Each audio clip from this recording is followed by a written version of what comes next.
Hey guys, welcome to channel exam Guruji. उम्मीद करता हूं कि आप सभी अच्छे होंगे और आप जिस किसी भी एग्जाम की प्रिपरेशन कर रहे हैं वो भी अच्छी चल रही होगी। तो गाइस, जैसे कि आप स्क्रीन पर देख रहे होंगे, आपको कुछ समझ में आ रहा होगा कि हम रीजनिंग के बारे में आज डिस्कस करने वाले हैं। जी हाँ, तो आज हम अपनी वीडियो में रीजनिंग के बारे में डिस्कस करेंगे और ये है यूपी ट्रिपल एससी जो वीडियो का पेपर हुआ था 2018 वाला। ठीक है, उसका फोर्थ शिफ्ट का पेपर है ये। ठीक है, 3 शिफ्ट का पेपर ऑलरेडी हमने अपलोड कर दिया है और उसका पीडीएफ भी हमने आपको टेलीग्राम के चैनल में उपलब्ध करा दिया है। तो आज करेंगे फोर्थ वाला जो हमारा शिफ्ट था उसको डिस्कस। लेकिन उससे पहले, जैसे कि अभी यूपी ट्रिपल एससी पैट का एग्जाम हुआ, तो उसमें ये देखने को मिला जो हमारी तरफ से क्वेश्चन जो पोस्ट होते थे डेली, लगभग 100 क्वेश्चन हम पोस्ट करते थे। तो 12 से 13 क्वेश्चन जो है हर शिफ्ट में हमारे द्वारा जो आपको दिए गए थे वो क्वेश्चन मिले हैं। ठीक है, और खासकर करंट अफेयर से जो क्वेश्चन आए थे वो 70 से 80% देखने को मिले जो हमने पोस्ट किए थे। तो ऐसे ही हमारे साथ बने रहें आप। धीरे धीरे चैनल ग्रो कर रहा है और मैं चाहूँगा कि आप भी उस चैनल को, अगर आपने ज्वाइन नहीं किया तो उसको ज्वाइन कर लीजिए। नीचे चैनल में के डिस्क्रिप्शन में आपको यहाँ लिंक मिल जाएगा, वहाँ से आप चैनल को ज्वाइन कर सकते हैं। साथ ही अगर आपको हमारा कंटेंट अच्छा लगे तो प्लीज़ चैनल को, जो यूट्यूब का चैनल है या फिर जो टेलीग्राम का चैनल है, उसको भी शेयर करते रहिए अपने दोस्तों के साथ। चलिए फिर आज का सेशन जो है स्टार्ट करते हैं। पहला क्वेश्चन जो है वो है, नीचे दिए गए 4 विकल्पों में से विषम का पहचान करें। ठीक है, विषम को बताना हमें, इसमें से ऑड कौन सा है।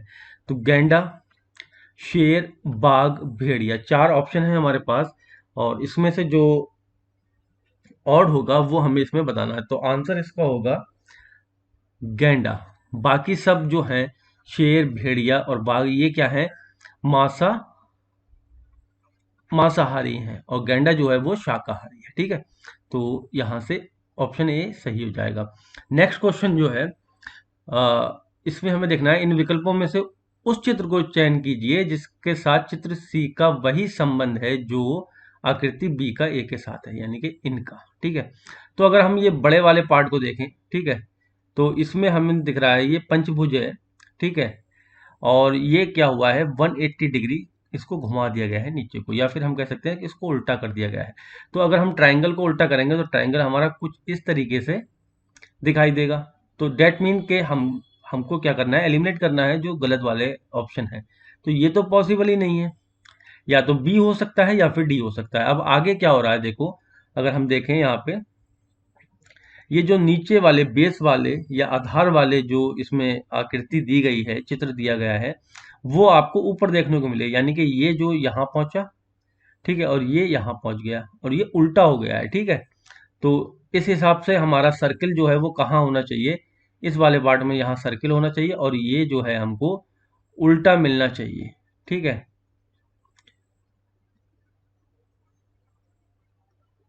ये ऐसे होना चाहिए। तो अगर हम यहाँ देखें तो यहाँ पर सर्किल है और यहाँ पर ये उल्टा बना हुआ है, तिरछा। तो बी वाला ऑप्शन जो है वो इसमें करेक्ट हो जाएगा। नेक्स्ट क्वेश्चन फिर से है हमें और इसमें बताना है विषम, यानी कि जो पहला वाला क्वेश्चन था उसी तरीके का है। जिम कॉर्बेट दे रखा है, रणथंबोर दे रखा है और बांधवगढ़ दे रखा है और तुंग भद्रा दे रखा है। इसमें हमें बताना है जो ऑप्शन डी जो है इसमें विषम है। अब विषम क्यों है इसमें, तो ये जो है नदी है, बाकी के सब क्या है आपको पता ही है। बाकी के सब क्या है, ये वन्यजीव अभयारण्य है। ठीक है, चलिए फिर नेक्स्ट क्वेश्चन की तरफ बढ़ेंगे। नेक्स्ट क्वेश्चन है, नीचे दिए गए नामों में से विषम को पहचाने। ठीक है, तो ये बहुत सारे नाम दे रखे हैं और ये बैंकों के भी नाम है, एचडीएफसी है, आईसीआई है, आईडीबीआई बैंक है, सेबी बैंक नहीं है, पीएनबी है, बीओबी है, बीओआई है, यूको है, एचएसबीसी है। तो ये सारे बैंक है और सेबी क्या है, एक जो है अ, स- नियामक संस्था है। ठीक है, नियामक संस्था है ये एक। तो ये स्टॉक निवेशकों के लिए जो होती है वही है। तो ऑप्शन बी जो होगा वो इसमें करेक्ट हो जाएगा। ठीक है, और आई थिंक ऐसा क्वेश्चन हमें पैट में भी देखने को मिला था किसी शिफ्ट के अंदर। और उसके अंदर भी सेबी ही था और हमें बताना था। चलिए फिर नेक्स्ट क्वेश्चन की तरफ मूव करेंगे। क्वेश्चन फिर से वही है कि इस समूह का हिस्सा नहीं है, यानी कि ये जो दे रखे हैं तारापुर, कुंडलकुलम, कैगा, काकरापार और कलपक्कम, नरोरा। ठीक है, ये इतने सारे नाम दे रखे हैं, इसमें से हमें अच्छा, इसमें मिस कर दिया कुछ। ठीक है, ओके ओके, ये नाम दिए हैं, ठीक है, क्वेश्चन है ये जो नाम दिए हैं इन्हीं में से एक नाम इन्हीं के जो है समूह का हिस्सा है, वो हमें बताना है इसमें से कौन सा इनका समूह का हिस्सा है। ठीक है, और नहीं बताना है, इसमें से अलग नहीं बताना है, इसमें समूह का हिस्सा बताना है। तो इसमें जो होगा ये सब क्या है, पहले तो हमें ये पता होना चाहिए कि ये सब है क्या। तो ये है जल विद्युत परियोजना है। ठीक है, कौन कौन सी, कोयना, ओकई और भाखड़ा नागल, ये क्या है, जल विद्युत परियोजना है। और ये जो है, ये जो है ये ऊर्जा केंद्र संयंत्र है।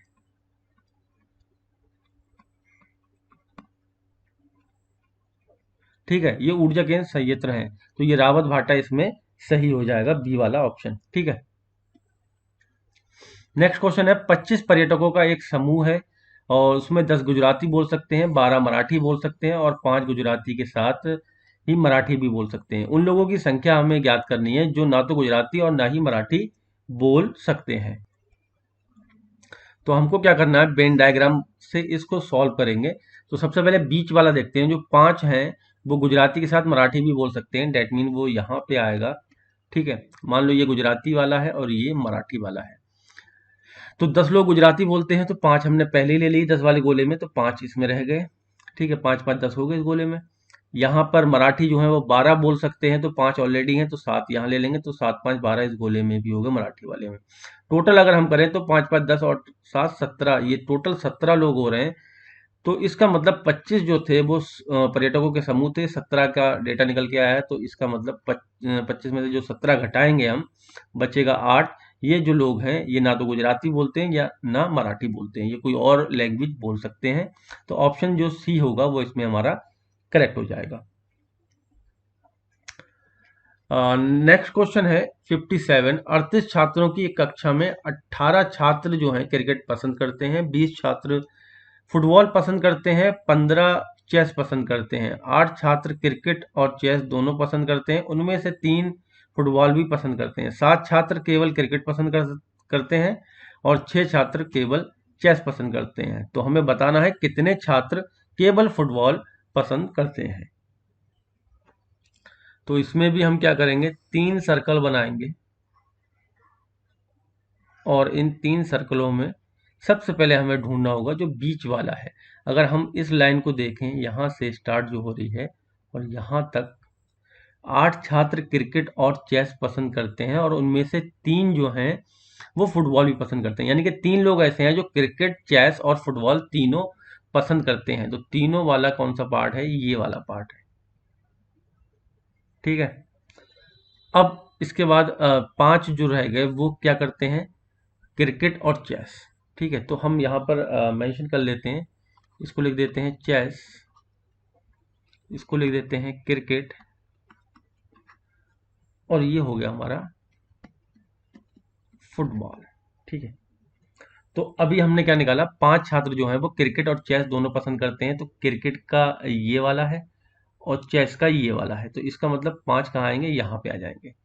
ठीक, आगे देख लेते हैं, और टोटल कितने हैं, 18 छात्र जो है वो क्रिकेट पसंद करते हैं। तो अगर मैं क्रिकेट के इस गोले को देखूं तो 5 और 3 8 तो मुझे ऑलरेडी मिल चुके हैं, 10 और चाहिए, तो 10 में यहाँ, लेकिन अभी एक ये गोला रह गया, तो अभी हम नहीं लिखेंगे 10 यहाँ। ठीक है, चलिए अब क्रिकेट और फुटबॉल का अगर देख लेते हैं, मिलता होगा कोई। अच्छा हाँ, यहाँ एक लाइन लिखी है, 7 छात्र केवल क्रिकेट पसंद करते हैं, तो केवल क्रिकेट में ये वाला हिस्सा आएगा, तो यानी कि 7 आ गए। और टोटल अगर क्रिकेट की हम बात करें तो कितने होते हैं, 18, तो 7 5 12 3 15, तो यहाँ पर कितना आ गया, ये ऑलरेडी हमको फाइंड आउट हो गया, 18 हो गए, 3 आ गए यहाँ पे। ठीक है, अब दूसरी भी देखते हैं, कुछ और लाइन हमें मिलेगी। 6 छात्र केवल चेस पसंद करते हैं, अगर 6 छात्र केवल चेस पसंद करते हैं और चेस में अगर हम देखें तो 15 जो हैं वो चेस पसंद करते हैं, तो अभी हमारे पास कितने हो रहे हैं, 6 5 11 और 3 14। ठीक है, तो इसका मतलब क्या हुआ, एक जो है मिस है, तो ये 15, जो दोनों चेस और फुटबॉल पसंद करता है। अब रह गया हमारा फुटबॉल का, तो हमारे पास ऑलरेडी फुटबॉल के कितने लोग आ चुके हैं, 3 और 3 6 और एक 7। जबकि फुटबॉल की अगर हम बात करें तो ये जो है 20 छात्र जो हैं फुटबॉल पसंद करते हैं, तो 13 रह गए, यहाँ पे 13 हो गए। तो पूरा का पूरा वेन डायग्राम हमारा बन चुका है।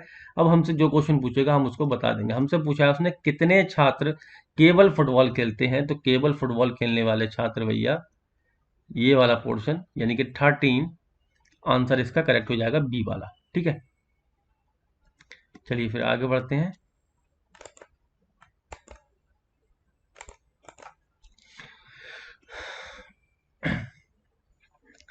नेक्स्ट क्वेश्चन है कि एक अस्पताल में कुछ मरीज जो हैं वो डॉक्टर से अपने बीमारी के बारे में परामर्श करने के लिए प्रतीक्षा कर रहे हैं। ठीक है, जिसमें 40 रोगियों को मधुमेह है और 30 रोगियों को उच्च रक्तचाप है। मधुमेह मतलब डायबिटीज होता है और उच्च रक्तचाप मतलब हाई ब्लड प्रेशर। 22 रोगियों को मधुमेह और उच्च रक्तचाप दोनों है, जबकि 17 रोगियों को ना तो मधुमेह है और ना ही उच्च रक्तचाप है। अस्पताल में प्रतीक्षारत रोगियों की कुल संख्या बताइए, यानी कि जो वेटिंग लिस्ट में, वेटिंग रूम में बैठे हुए रोगी हैं उनकी हमें संख्या बतानी है। ठीक है, तो फिर से हम क्या करेंगे, वेन डायग्राम बनाएंगे और वेन डायग्राम से ही आप लोग करना एग्जाम में। ठीक है, तो यहाँ पर अगर हम लिख दें हाई ब्लड प्रेशर बीपी और यहाँ डायबिटीज डी से।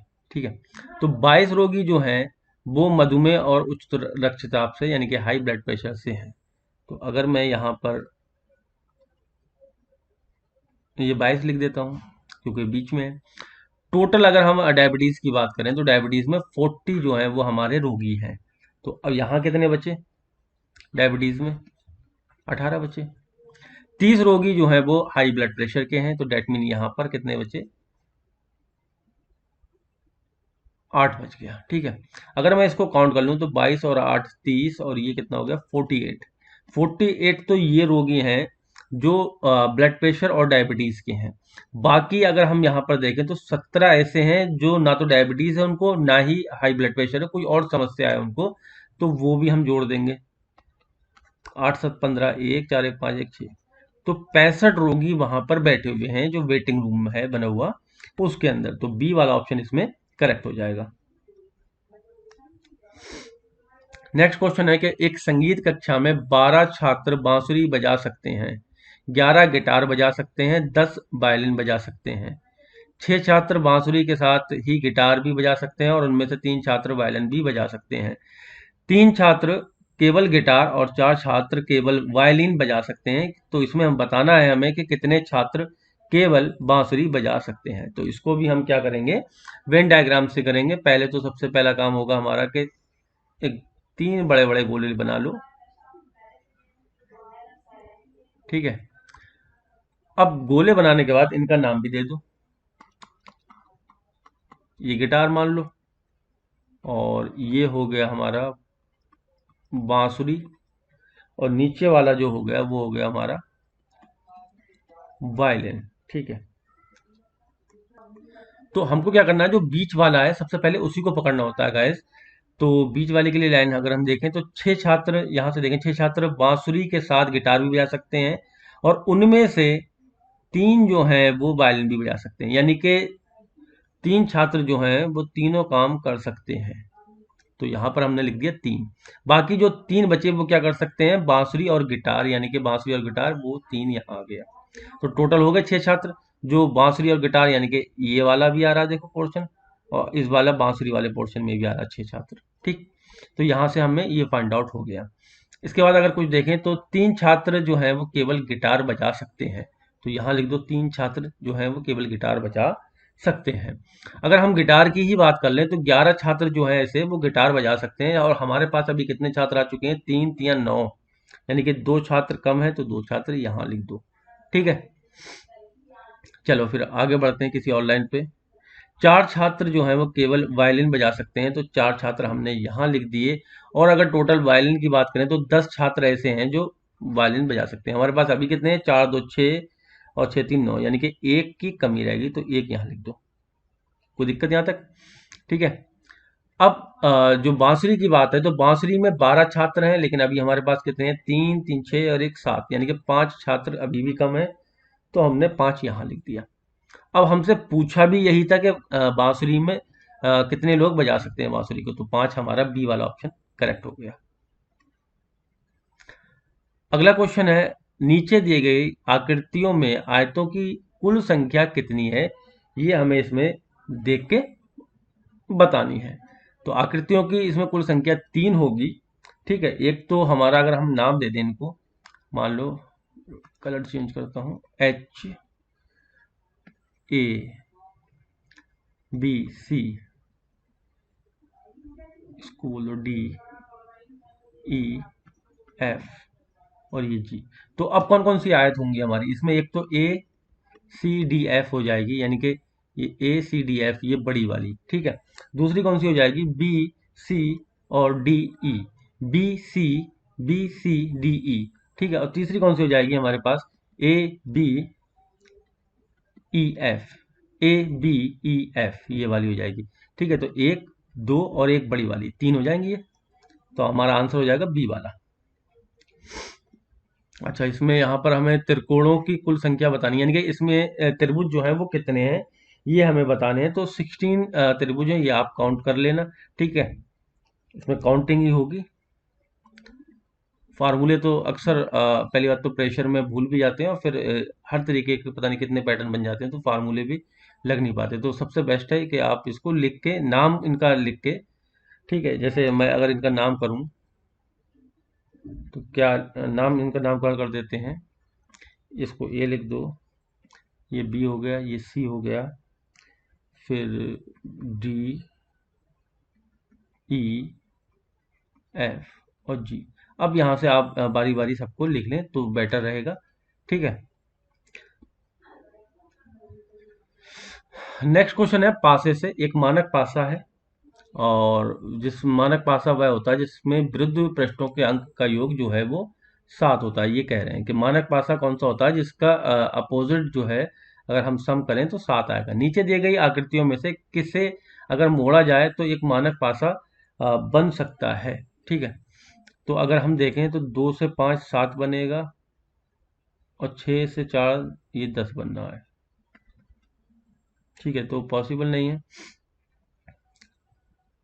2 से 5 7 होगा, 6 और 1 7 होगा, 4 और 3 7 होगा, यानी कि सारे 7 आ रहे हैं। ठीक है, तो बी वाला ऑप्शन इसमें करेक्ट हो जाएगा। जो अपोजिट होते हैं आपको पता ही होगा कि अपोजिट कैसे होते हैं। मतलब एक छोड़ के, ये जो कोने पे निकला हुआ होता है वो, और दूसरे साइड में कोने पे, तो वो एक दूसरे के अपोजिट होते हैं। बाकी एक छोड़ के एक, ठीक है, ये एक दूसरे के अपोजिट होते हैं। तो ये आपको क्या करना था? सम करना था। अगर 7 आ रहा है सबका, तो ये आपका एक मानक पासा है। अगर हम बाकी का चेक कर लें तो 2 और 3 5, देखो, तो ये नहीं हो सकता। ठीक है, अगर ये देखें तो 4 2 6 हो रहे हैं, और 1 6 7 हो रहे हैं, लेकिन 5 3 8 हो रहे हैं, तो यहाँ भी ये नहीं हो सकता। यहाँ पर तीनों 7 आ रहे हैं, तो ये मानक पासा हो जाएगा। बी वाला ऑप्शन इसमें करेक्ट हो जाएगा।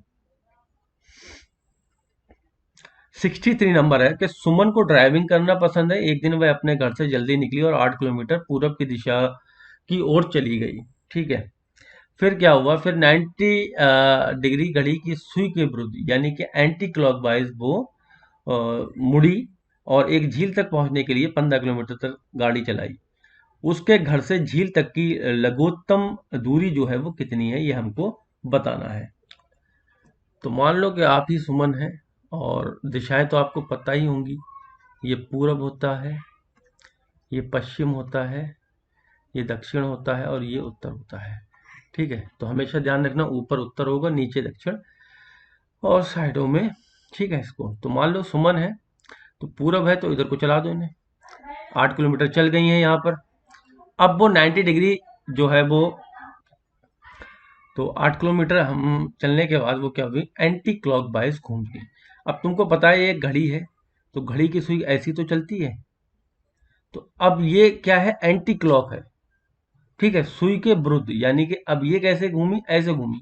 तो डेट मीन के ये ऊपर को घूमी, और 90 डिग्री घूमेंगी तो सीधा घूमेंगी। ठीक है, तो ये सीधा घूम गई और फिर कितना चली, 15 किलोमीटर चल गई। ये इनका घर है और ये यहाँ पर झील पे पहुंच चुकी हैं। अब वो पूछ रहा है कि उनके घर से झील तक की लघुत्तम दूरी, तो लघुत्तम दूरी तो यही होगी अगर घूम के नहीं जाए। और यही फिगर बनते ही हमारे दिमाग में सबसे पहले क्या आएगा, ये तो समकोण त्रिभुज बन गया या फिर राइट एंगल ट्रायंगल बन चुका है। इसका मतलब ये हमारा जो है लंब है, ये आधार है और ये कर्ण हमको निकालना है। ट्रिपलेट अगर आपको याद हो तो ये 17 आ गया, डायरेक्टली आप कर सकते हैं। वरना क्या करेंगे, आपको पता होना चाहिए कर्ण का स्क्वायर बराबर क्या होता है, आधार का स्क्वायर प्लस लंब का स्क्वायर। तो आधार का स्क्वायर यानी कि 8 का स्क्वायर प्लस 15 का स्क्वायर, 8 का 64 होता है, 15 का 225 होता है, ये हो गया 289 और कर्ण का स्क्वायर। तो कर्ण बराबर क्या हो जाएगा, अंडर रूट 289। और यहाँ से बाहर निकालने के लिए आपको पता होना चाहिए कि दो जोड़े हमारे पास होना चाहिए। तो दो जोड़े क्या होंगे, 17 गुणा 17 289 होता है। तो यहाँ से एक जोड़ा बाहर आ जाएगा, कर्ण बराबर आपका 17 आ जाएगा। ठीक है, ऑप्शन सी जो होगा वो इसमें करेक्ट हो जाएगा।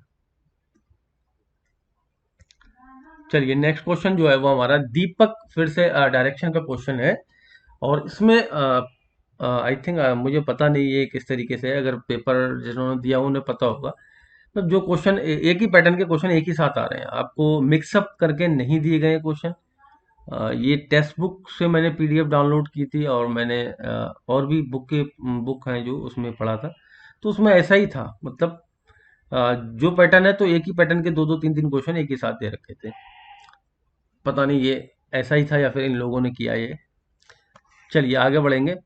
तो दीपक अपने कार्यालय से निकला और पूरब की ओर 15 किलोमीटर चल गया।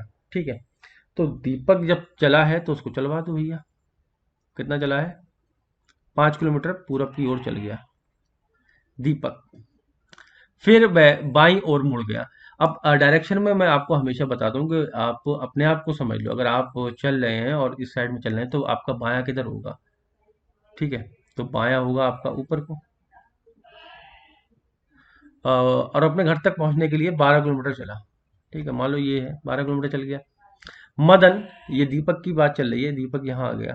ठीक है, मदन जो कि उसी कार्यालय में काम करता है अपने कार्यालय से निकला और पश्चिम की ओर चला। तो भाई साहब यहाँ ये कोई इनका ऑफिस है, यहाँ से ये चले, ये अभी पश्चिम की ओर 5 किलोमीटर चल गया। ठीक है, और अपने बाईं ओर मुड़ गया, तो बाईं ओर इसका ये होगा, तो 12 किलोमीटर। दीपक और मदन के घर की बीच जो है लघुत्तम दूरी, तो भाई साहब क्या होगा, अगर लघुत्तम दूरी देखें हम तो यही तो निकलेगा। ठीक है, तो अब अगर एक हम फिगर को देखें, यानी कि यहाँ से यहाँ तक अगर हम देखें तो फिर से हमें क्या दिख रहा है, एक राइट एंगल ट्रायंगल दिख रहा है और 5 12 है, तो डेट मीन ये 13 आ जाएगा। ठीक है, इसी विधि से आप निकालेंगे। अगर आपको नहीं पता ये ट्रिपलेट, और ये भी 13 आ जाएगा। तो 13 + 13 कितना हो गया, ये हो गया 26। तो उनके जो घरों के बीच की दूरी है वो सबसे कम कितनी है, 26 है। वैसे कितना जाना पड़ता है भैया, पहले 12 चलता, फिर 5 चलता 17, फिर 5 चलता 22, फिर 12 चलता तो 22, और ये 34 किलोमीटर लगभग चलता। बट अगर वो सीधा एकदम से जो चलेंगे, सबसे शॉर्ट दूरी जो होगी वो 26 किलोमीटर होगी। 65 नंबर है, नीचे दिए गए आकृतियों में से किसका दर्पण प्रतिबिंब और जल प्रतिबिंब दोनों जो है मूल आकृति के समान होगा। मतलब कोई चेंज नहीं होने वाला उसमें, चाहे आप पानी में देख लो चाहे आप शीशे में देख लो उसको। ठीक है, तो ऐसा कौन सा हो सकता है, तो ऐसा तो मुझे आ,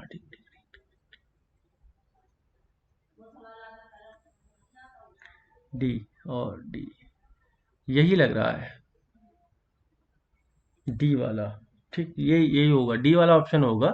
बाकी सब चेंज हो जाएंगे। ठीक, क्योंकि अगर जब हम जल में देखेंगे इसको तो ये जो है इसका पार्ट, नुकीला पार्ट, ये नीचे आ जाएगा।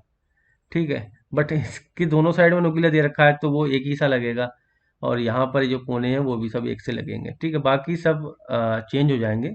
ये भी जल में देखेंगे तो उल्टा हो जाएगा, त्रिभुज ऐसा दिखेगा हमें।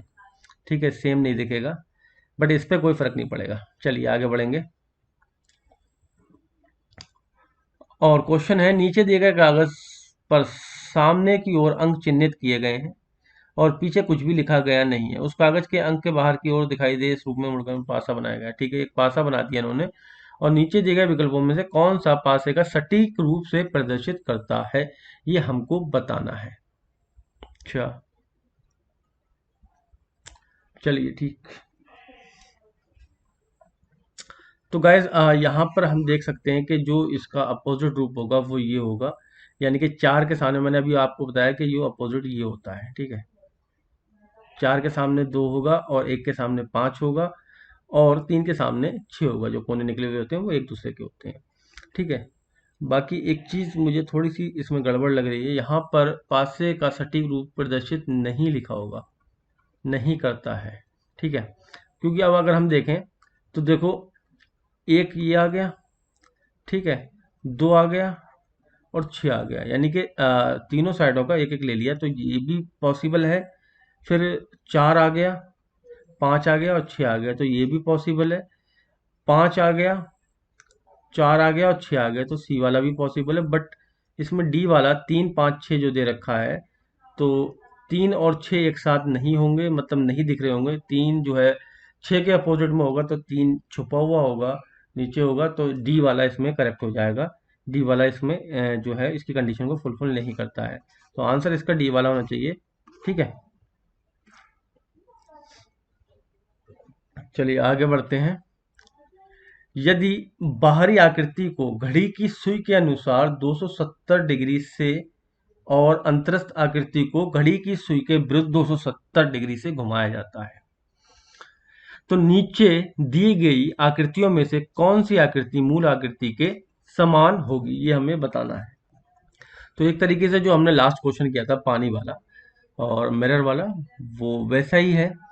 तो 270 डिग्री का घूमने का मतलब है कि आप ये से कोई ये चीज़ है, मान लो ये, इसको ऐसे समझो, ये है, अगर मैंने इसको ये यहाँ ऐसे घुमा दिया तो 90 डिग्री घूम गया, सीधा घूम गया तो 80 डिग्री घूम गया और इधर को गया तो 180, ये 270 डिग्री घूम गया।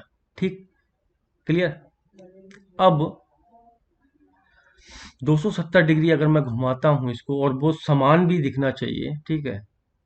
अच्छा, ये आप अंतरस्थ की मैं इंग्लिश अगर मैं बताऊं तो इसका मतलब है इनर फिगर, मतलब अंदर वाली जो आकृति है उसको 270 घुमाया और बाहर वाली को भी उन्होंने 270 घुमाया। और कैसे घुमाया, एंटी क्लॉकवाइज घुमाया है। ठीक है, तो आप अब समझ चुके होंगे कि 270 में क्या होगा। ठीक है, तो अंदर वाली अगर मैं घुमाऊं तो कोई डिफरेंट नहीं होगा। बट अगर मैं इस ट्रायंगल को अगर ये घुमाऊं तो ये ट्रायंगल कैसा बन जाएगा मेरा, ऐसा हो जाएगा। तो ये 270 इधर ही तो आएगा, क्योंकि ये अभी हमने बताया कि तीर अगर ये है तो इधर घूमेगा, तो ये ऐसा हो जाएगा। ठीक, लेकिन ये क्लॉकवाइज में होगा, एंटी क्लॉकवाइज में इस साइड में आ जाएगा, ये बनेगा। ठीक, तो ये तो मूल आकृति नहीं है हमारी। ठीक, तो मूल आकृति कौन सी बनेगी, यही बनेगी, सी वाला ऑप्शन। सर्कल पे भी कोई फर्क नहीं पड़ेगा और ये जो बने हुए हैं इन पे भी कोई फर्क नहीं पड़ेगा। आप 270 घुमाएंगे, मान लो इसको ही घुमा लो। ठीक है, अगर मैं इसको इमेजिन करके देखें आप, तो ये आपका यहाँ पे आ जाएगा, तो मतलब सेम ऐसी ही पिक्चर दिखेगी आपको। ठीक, और ये तो अलग बन जाएगा ये फिर। चलिए फिर आगे बढ़ेंगे।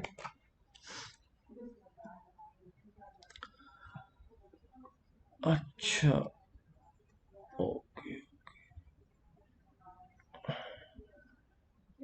अक्टूबर महीने में मोटरसाइकिल की बिक्री इस बात पर निर्भर करती है कि पिछले कुछ महीनों में मानसून कैसा रहा है।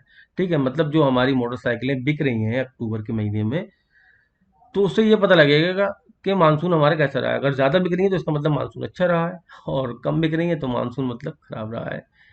ठीक, भारत के अधिकांश हिस्सों में चालू वर्षों में वर्षा अपेक्षा से अधिक हुई है। ठीक है, तो भारत के अधिकांश हिस्सों में क्या हुआ है, वर्षा बहुत ज्यादा हुई है। उपरोक्त से मोटरसाइकिल विनिर्माण कंपनियों के संदर्भ में निम्न में से कौन सा निष्कर्ष निकाला जा सकता है। ठीक है, तो इसमें जो है वो सी वाला ऑप्शन करेक्ट होगा। यदि कीमतें अपरिवर्तित बनी रहती तो भी कंपनियों का राजस्व बढ़ेगा। ठीक है, मतलब अगर पैसे नहीं बढ़ते हैं किसी भी चीज़ पर तो जो खरीदारी है वो आदमी करता ही है। फिर जब पैसे बढ़ने लगते हैं तब ज़रूरत पे ही आदमी खरीदता है। ठीक है, तो कथनानुसार अगर हम देखें तो अक्टूबर माह में मोटरसाइकिलों की बिक्री इस बात पर निर्भर करती है कि पिछले कुछ माह में मानसून कैसा रहा।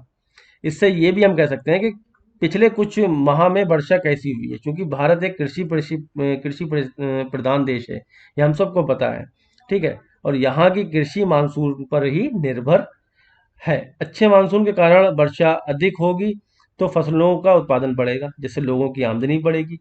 जैसे मैंने आपको पहले भी बताया, आमदनी बढ़ने पर क्या करेंगे, वो मोटरसाइकिलों को खरीद सकेंगे, क्योंकि भारत के अधिकांश हिस्सों में वर्षा चालू वर्षों में अपेक्षा से अधिक हुई है। ठीक है, अब अधिक जब हो जाएगी तब क्या होगा, इससे ये निष्कर्ष निकाल सकते हैं कि मोटरसाइकिलों की कीमतें अपरिवर्तित बनी रहती हैं, तो कंपनियों को राजस्व बढ़ेगा। अब अधिक होने से मानसून जो है वो हमारा सही हुआ है। ठीक है, तो ऑप्शन इसमें सी जो होगा वो करेक्ट हो जाएगा। नेक्स्ट है, जब लोग नए घर खरीदते हैं तो वो उपभोक्ताओं टिकाऊ उत्पाद जैसे फ्रिज, टीवी, वॉशिंग मशीन आदि खरीदते हैं। ठीक है, मतलब जब कोई भी नया घर खरीदेगा तो वो क्या करेगा, फ्रिज भी खरीदेगा, टीवी भी खरीदेगा, वॉशिंग मशीन भी खरीदेगा, सारी चीज़ें अपने नए घर के लिए, नए फ्लैट जो भी खरीदेगा उसमें ये नई नई चीज़ें होना चाहिए नए घर में। नए फ्लैटों की बिक्री होम लोन ब्याज दरों पर निर्भर करती है। ये आशा की जाती है कि बैंक अगले वर्ष कम से कम 1% ब्याज करों में कटौती करेंगे। ठीक है, ये उम्मीद भी करी जा रही है कि अगले साल 1% तक बैंक की जो दर है, ब्याज दर, वो कम होंगी, जो कि एक बड़ी कमी है। तो अब हमको निकालना है क्या, इसका निष्कर्ष निकालना है कि इसमें कौन सा निष्कर्ष सही होगा। ठीक है, तो इसमें भी सी वाला करेक्ट होगा। रियल एस्टेट सेक्टर और उपभोक्ता टिकाऊ कंपनियों की बिक्री में उच्च वृद्धि देखी जाएगी। ठीक है, क्यों, अब ये वाला क्यों होगा, मैं आपको बता दूं कि जो हमारा कथन है उसके अगर अनुसार हम देखें तो नए फ्लैटों की बिक्री होम लोन के ब्याज की दरों पर निर्भर करती है, और होम लोन की ब्याज दर उच्च रहेगी तो लोग क्या करेंगे, बैंक से होम लोन लोग बैंक से होम लोन निम्न ब्याज दरों पर होम लोन की अपेक्षा कम लेंगे। मतलब जब कम होगा उस पर ब्याज, तो ज़्यादा लोग सोचेंगे यार कमी तो जा रहा है ब्याज, ले लेते हैं और घर कम से कम घर ही हो जाएगा। अब पता लगा ब्याज ही 100 रुपये ले रहे हो, ब्याज उस पर 20-25 रुपये ले रहा है बैंक, तो आदमी सोचेगा ना यार घर तो ले लूंगा, लेकिन ये पैसे दूंगा कहाँ से, जितना मेरा असल है उससे ज़्यादा तो उस पर सूद लग जाएगा, तो वो कम लेंगे उसकी अपेक्षा। ठीक है, तो इसी वजह से जो है वो सी वाला ऑप्शन इसमें करेक्ट होगा, क्योंकि रियल एस्टेट सेक्टर और उपभोक्ता टिकाऊ कंपनियों के बीच उच्च वृद्धि देखी जाएगी, क्योंकि टिकाऊ कंपनी जो होती है वो एक आपको एक तरीके से थोड़ा सा रिलैक्सेशन देती हैं। बाकी अगर थोड़ी सी और चीज़ अगर हम समझें तो कथन अनुसार अगर हम देखें इसमें, तो दरों में 1% की कटौती करेंगे जो ब्याज दरों में बड़ी कमी होगी, अतः ब्याज दरों में बड़ी कमी होगी तो लोग बैंक से होम लोन लोन लोग लोन जो है हेतु आदि खरीदेंगे। ठीक है, और टिकाऊ वस्तुएं जैसे फ्रिज, वॉशिंग मशीन आदि सब चीज़ खरीदेंगे, तो इसमें उपभोक्ता क्या करेगा, टिकाऊ उत्पादन वाली कंपनियों के उत्पाद की बिक्री भी बढ़ेगी। तो इसी वजह से उपभोक्ता क्या है, टिकाऊ कंपनियों की बिक्री में उच्च वृद्धि देखी जाएगी। ठीक है, रियल एस्टेट सेक्टर और जो उपभोक्ता टिकाऊ कंपनियों की बिक्री है उसमें उच्च वृद्धि देखी जाएगी, क्योंकि उन्हें पता है कि अगले साल 1% कम होने वाला है। चलिए, काफी लंबे लंबे क्वेश्चन थे ये। रमेश की डॉक्टर बनने की इच्छा है। किसी अच्छे मेडिकल कॉलेज में प्रवेश पाने के लिए प्रत्येक को भौतिकी, रसायन विज्ञान और जीव विज्ञान यानी कि फिजिक्स, केमिस्ट्री और बायोलॉजी में अच्छे अंक प्राप्त करने चाहिए, और प्री मेडिकल परीक्षा के लिए बोर्ड परीक्षा में तीनों मेडिकल परीक्षाओं में उच्च रैंक भी प्राप्त करनी चाहिए। ठीक है, रमेश ने अपनी बोर्ड की परीक्षा में तीनों विषयों में उच्चतम अंक भी अर्जित किए हैं और मेडिकल टेस्ट परीक्षा में भी शीर्ष स्थान प्राप्त किया है। ठीक है, ये तो पूरी कहानी हो गई। अब आते हैं इसके निष्कर्ष पे। उपरोक्त में कौन सा निष्कर्ष निकाला जा सकता है। ठीक है, तो बात करें तो इसमें भी सी वाला ऑप्शन जो है वो करेक्ट होगा। रमेश स्वर्ण पदक विजेता डॉक्टर बन जाएगा, तो ऐसा तो कोई भी जिक्र अभी तक हमारे जो पैराग्राफ हमने पढ़ा उसमें नहीं था। रमेश डॉक्टर बन जाएंगे और अपना स्वयं का बहु विशेषता अस्पताल कर खोलेंगे, ये भी रमेश के बारे में नहीं बताया गया। रमेश आसानी से अपनी पसंद की किसी भी मेडिकल कॉलेज में प्रवेश प्राप्त कर लेगा। यस, एग्जैक्टली ये हमारे इसमें दिया गया है पैराग्राफ में। टॉपर होने के नाते रमेश इंजीनियर बनने के विकल्प भी चुन सकता है, तो इंजीनियर कैसे बन सकता है जब बायोलॉजी है, उसके पास मैथ होना चाहिए, ठीक है। तो ना तो पैराग्राफ में और ना ही हमारे रियल लाइफ में ऐसा होता है कि बायोलॉजी का टॉपर इंजीनियर बन जाए, तो सी वाला ऑप्शन इसमें करेक्ट हो जाएगा। नेक्स्ट क्वेश्चन है, मैं उन दुकानदारों पर खरीदारी करना पसंद करता हूं जिनमें अधिक ऑफर और छूट मिलती है, इसलिए मैं जीमार्ट पर अधिक और बिल्स बाजार में कम खरीदारी करना चुनता हूं। ये एक कथन दिया गया हमें, और इस कथन को पढ़ने के बाद हमें जो धारणाएं हैं उनमें बतानी है कौन सी इसमें अंतर्निहित है, ठीक है। तो इसमें भी देखें, जी मार्ट और ब्लिस बाजार दोनों में अधिक ऑफर की छूट दी जाती है। तो जब यहाँ पर ब्लिस बाजार वो जाता नहीं है, इसका मतलब क्या है, यहाँ छूट नहीं मिलती है। तो पहला वाला तो हमारा कैंसिल हो गया। ब्लिस बाजार में कोई ऑफर और छूट नहीं है, ऐसा भी नहीं है। उसने ये तो नहीं बोला कि उसमें ऑफर या छूट नहीं है, बट वो कहाँ खरीदारी करना पसंद करता है, जहाँ अधिक ऑफर और छूट मिलती है। तो ये भी गलत हो गया। जीमार्ट में ब्लिस बाजार की तुलना में अधिक ऑफर छूट मिलती है, एग्जैक्टली तभी तो वो जीमार्ट जा रहा है ब्लिस बाजार की जगह। सी वाला ऑप्शन इसमें करेक्ट हो जाएगा। ब्लिस बाजार में जीमार्ट की तुलना में अधिक ऑफर है, ये तो वैसे ही खत्म हो गया, ठीक है। तो सी ऑप्शन इसमें करेक्ट हो जाएगा।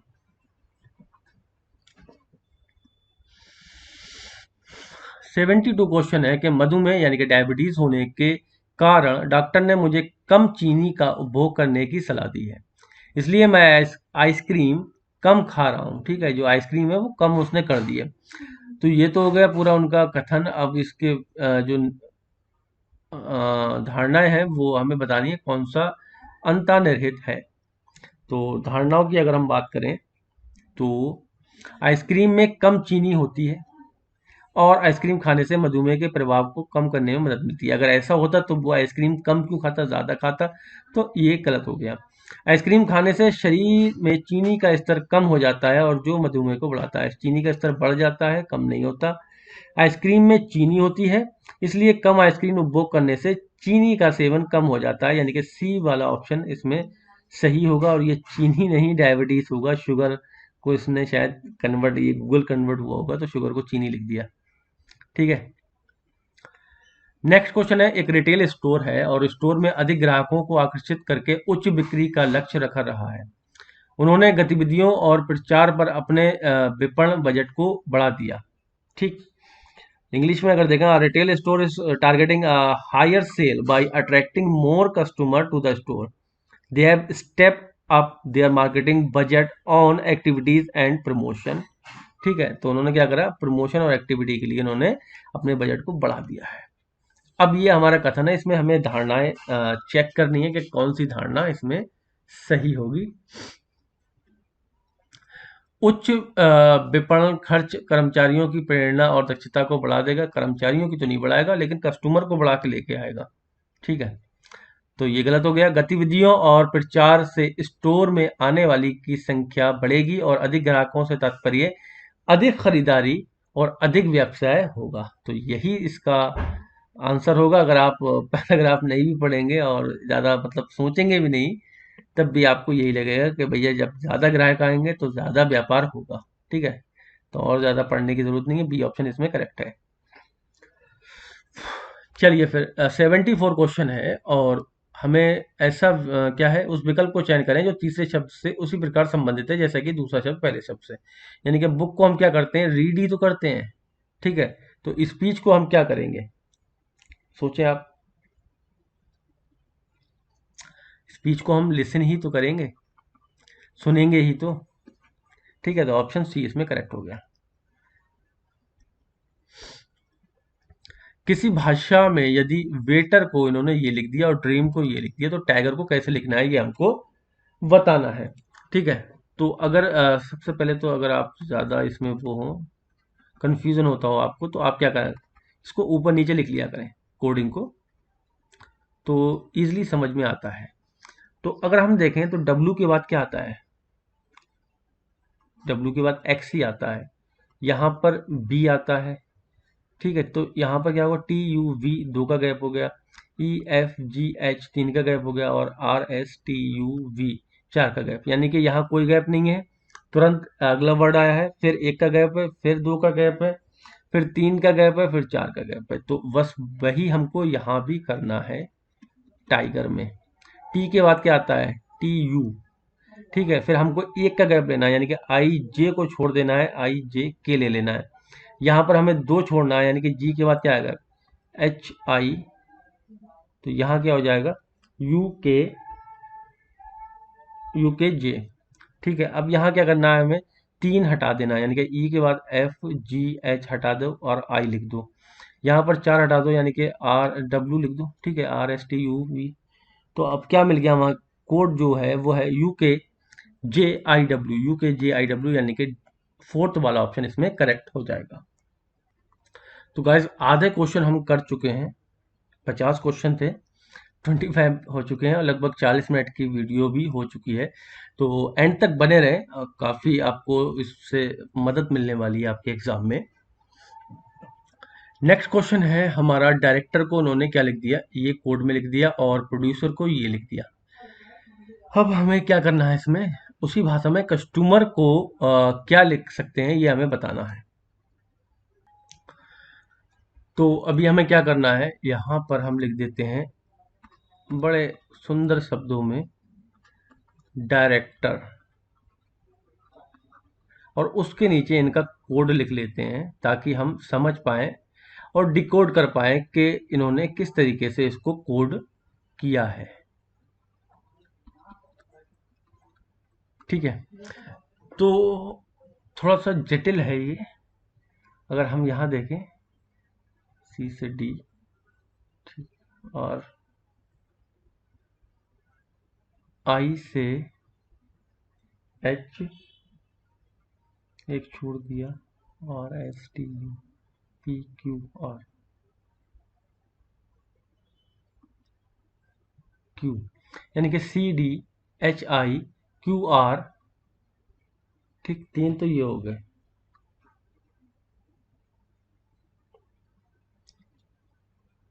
इसको इस तरीके से लिखो ताकि समझ में आए, नीचे से ऊपर हो रहा है। ठीक है,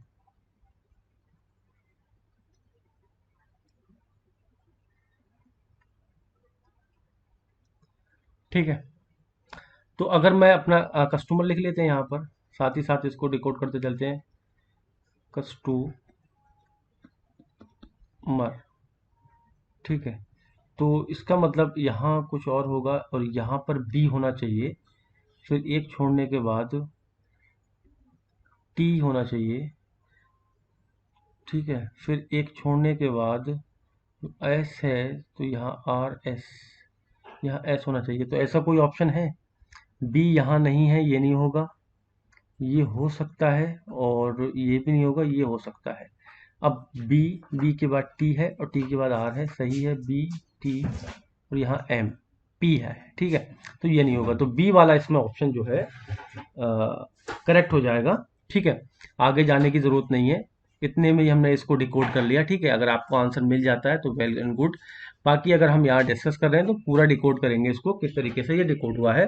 बाकी पेपर में आपको अगर इतना मिल जाए तो आप इतना ही करके आगे बढ़ जाना। ठीक है, तो इसको देखें तो यहाँ से एक ये रिलेशन बना सकते हैं। ये जो है लास्ट वाला आर का एस हुआ है, तो अगर यहाँ पर हम इसको एस कर दें, आर का एस।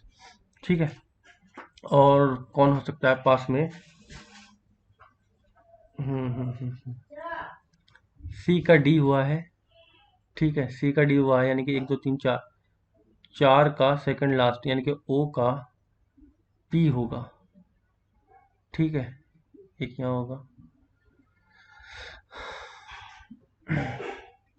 ओ का पी लिख दिया। और क्या डिकोड कर सकते हैं? क्या क्या बचा? डी आई आर, ई बचा है। अच्छा, ई को देखें तो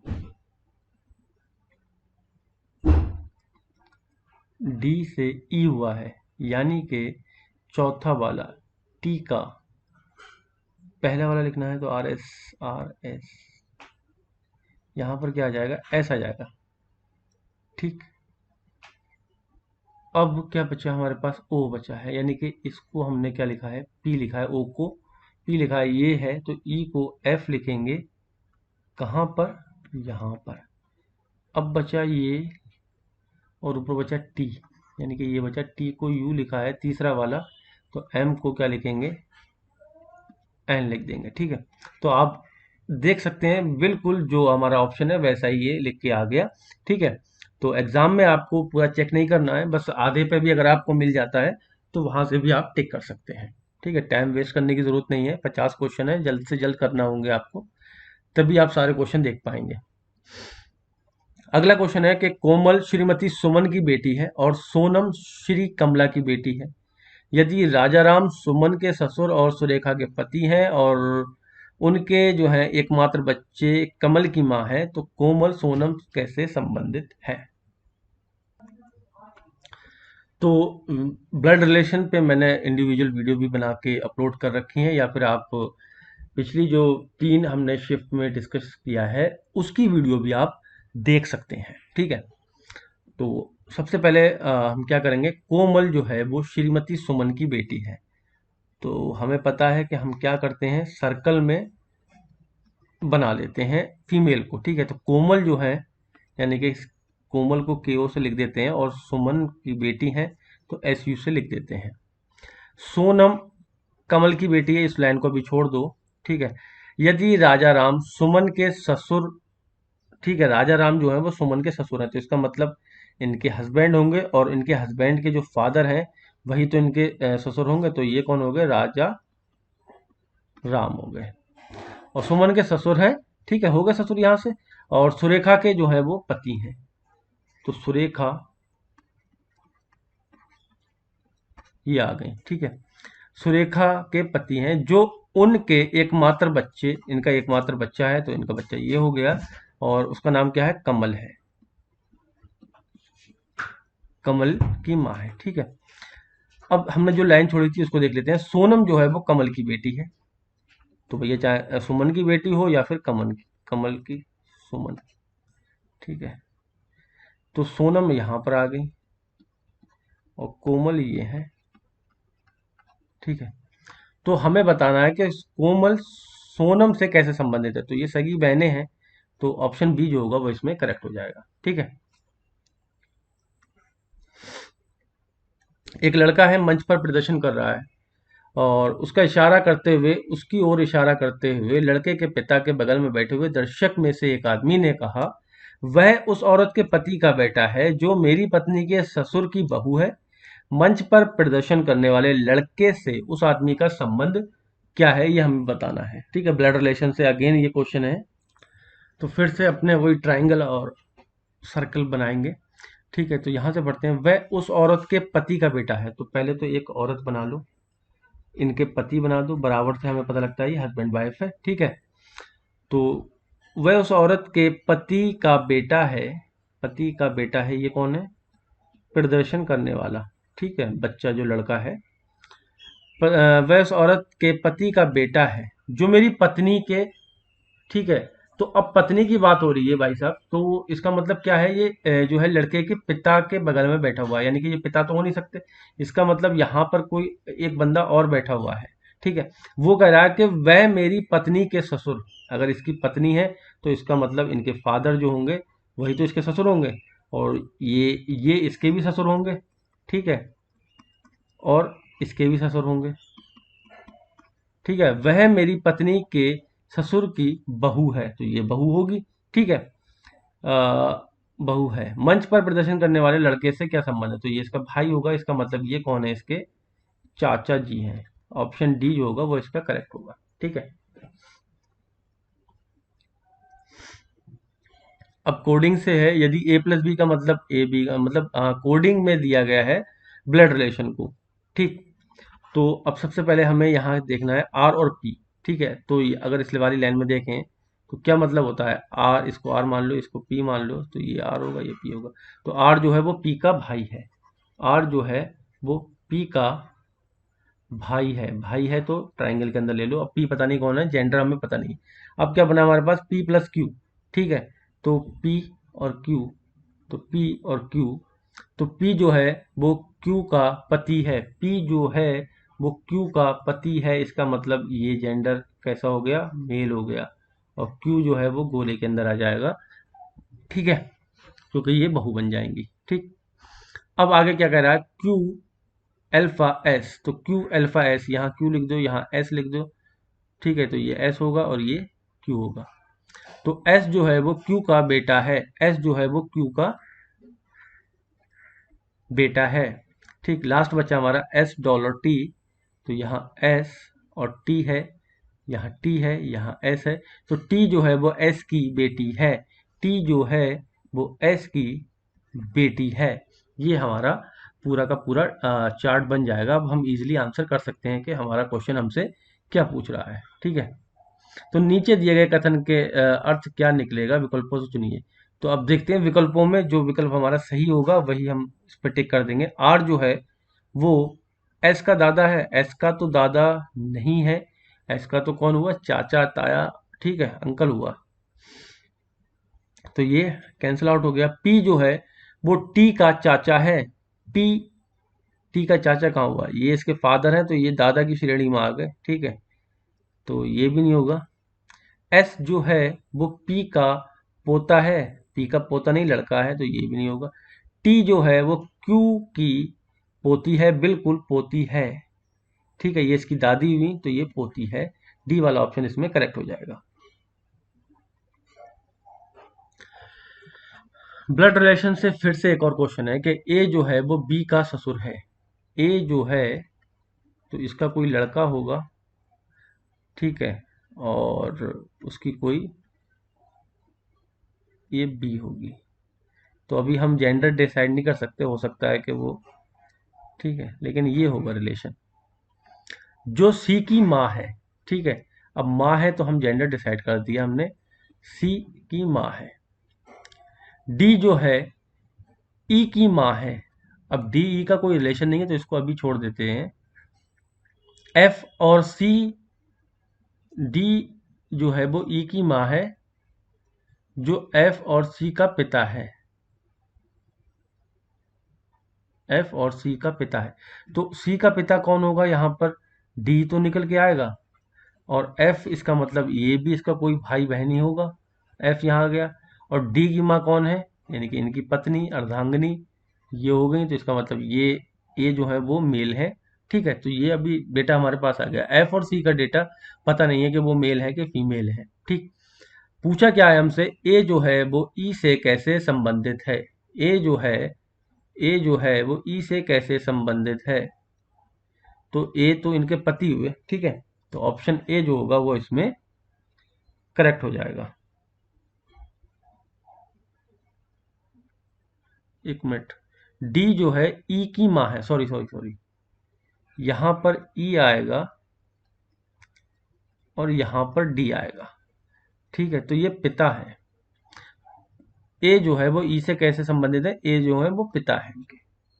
क्लियर, बाकी इनका अगर पूछता तो हम नहीं बता पाते, ठीक है, डेटा हमारे पास नहीं है कि ये मेल है कि फीमेल है, कौन है, इनका डेटा हमें मिल चुका है तो हम इनका रिलेशन बता सकते हैं। नेक्स्ट क्वेश्चन है 81 नंबर के, नीचे दिए गए कथनों को पढ़ें, ठीक है, पढ़ लेते हैं। सभी छात्र शिक्षक हैं, सभी छात्र स्टूडेंट, यहाँ टीचर शिक्षक हैं, कुछ शिक्षक, ठीक है, क्या कह रहा है, कुछ शिक्षक जो हैं वो प्रधानाचार्य हैं, यानी कि अगर यहां से हम ये निकाल दें तो ये प्रिंसिपल हो गया, ठीक, क्या हो गया, प्रिंसिपल हो गया। अब देखते हैं, कुछ छात्र जो है प्रधानाचार्य हैं, प्रधानाचार्य नहीं हो सकते, सभी प्रधानाचार्य जो हैं वो शिक्षक हैं, टीचर हैं, नहीं है, कुछ प्रधानाचार्य शिक्षक हैं, बिल्कुल हैं, कुछ पार्ट तो आ रहा है ना ये वाला, ठीक है, सभी छात्र प्रधानाचार्य हैं, और इसमें सारे के सारे गलत है, सी वाला ऑप्शन इसमें सही होगा। अगला क्वेश्चन है, सभी घोड़े जो हैं वो गधे हैं, यहां पर हम घोड़े लिख देते हैं और ये हो गया हमारा गधे। सभी गधे जो हैं वो, एक और बड़ा आ गया, बंदर हैं, कोई बंदर जो है वो बाघ नहीं है, तो बाघ यहां आ गया, ये इस तरीके से हमारा बन जाएगा, ठीक है। तो अब देख लेते हैं हमारा सभी जो सभी घोड़े बंदर हैं, तो हम कह सकते हैं कि ये सही है। कुछ गधे जो हैं वो बाघ हैं, तो ये तो पॉसिबल नहीं, क्योंकि बाघ का जो है वो बिल्कुल ही अलग है, तो यहाँ से कोई टच नहीं हो रहा, तो ये ऑप्शन हट गया हमारा। कुछ बंदर जो हैं वो घोड़े हैं, जो बंदर हैं तो कुछ ही तो है, ये वाला पार्ट तो नहीं है ना। ठीक है, तो ये वाला भी सही हो गया। कुछ बंदर गधे हैं, बिल्कुल है, ये वाला पार्ट तो बचा हुआ ही है, तो ये भी हो गया। यानी कि ए सी डी जो है वो अनुसरण करते हैं, ठीक है, फॉलो करते हैं। अब 83 नंबर क्वेश्चन है, यदि अंग्रेजी वर्णमाला में सम संख्या पर आने वाले सभी अक्षरों को जो 4 के गुणांक को छोड़कर, ठीक है, हटा दिया जाए तो नई वर्णमाला श्रृंखला में 13वें स्थान पर कौन सा अक्षर आएगा, हमें ये बताना है। तो सबसे पहले तो हमें यह पता होना चाहिए कि कौन कौन से वर्ड जो हैं वो सम संख्या यानी कि इवन नंबर पर आते हैं। ठीक है, तो ए बी सी डी इसमें क्या होगा, मैं लिख लेता हूँ। तो अभी मैंने ये लिख दिया है आपके सामने ए बी सी डी। अब हमें करना क्या है, जो 4 के गुणांक को छोड़कर, ठीक है, 4 के गुणांक को छोड़कर हटा दिया जाता है सम संख्या पर आने वाले सभी अक्षरों को, जो 4 के गुणांक को छोड़कर सभी को हटा दिया जाता है, तो नई वर्णमाला जो बनेगी उसमें कौन सा लिखना है।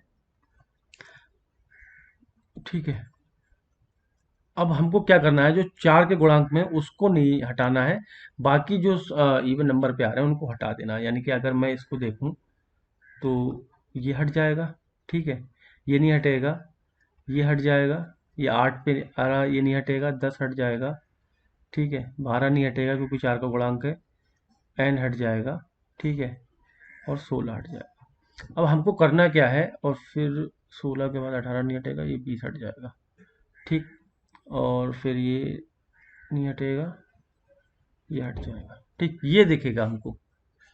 अब क्या बताना, 13वें स्थान पर क्या है ये हमें बताना है। तो काउंट कर लें, 1 2 3 4 5 6 7 8 9 10 11 12। कुछ गड़बड़ होगी क्या, 12 और 13वें पे तो आर आ रहा है, ठीक है, तो डी वाला ऑप्शन होगा इसमें, ठीक,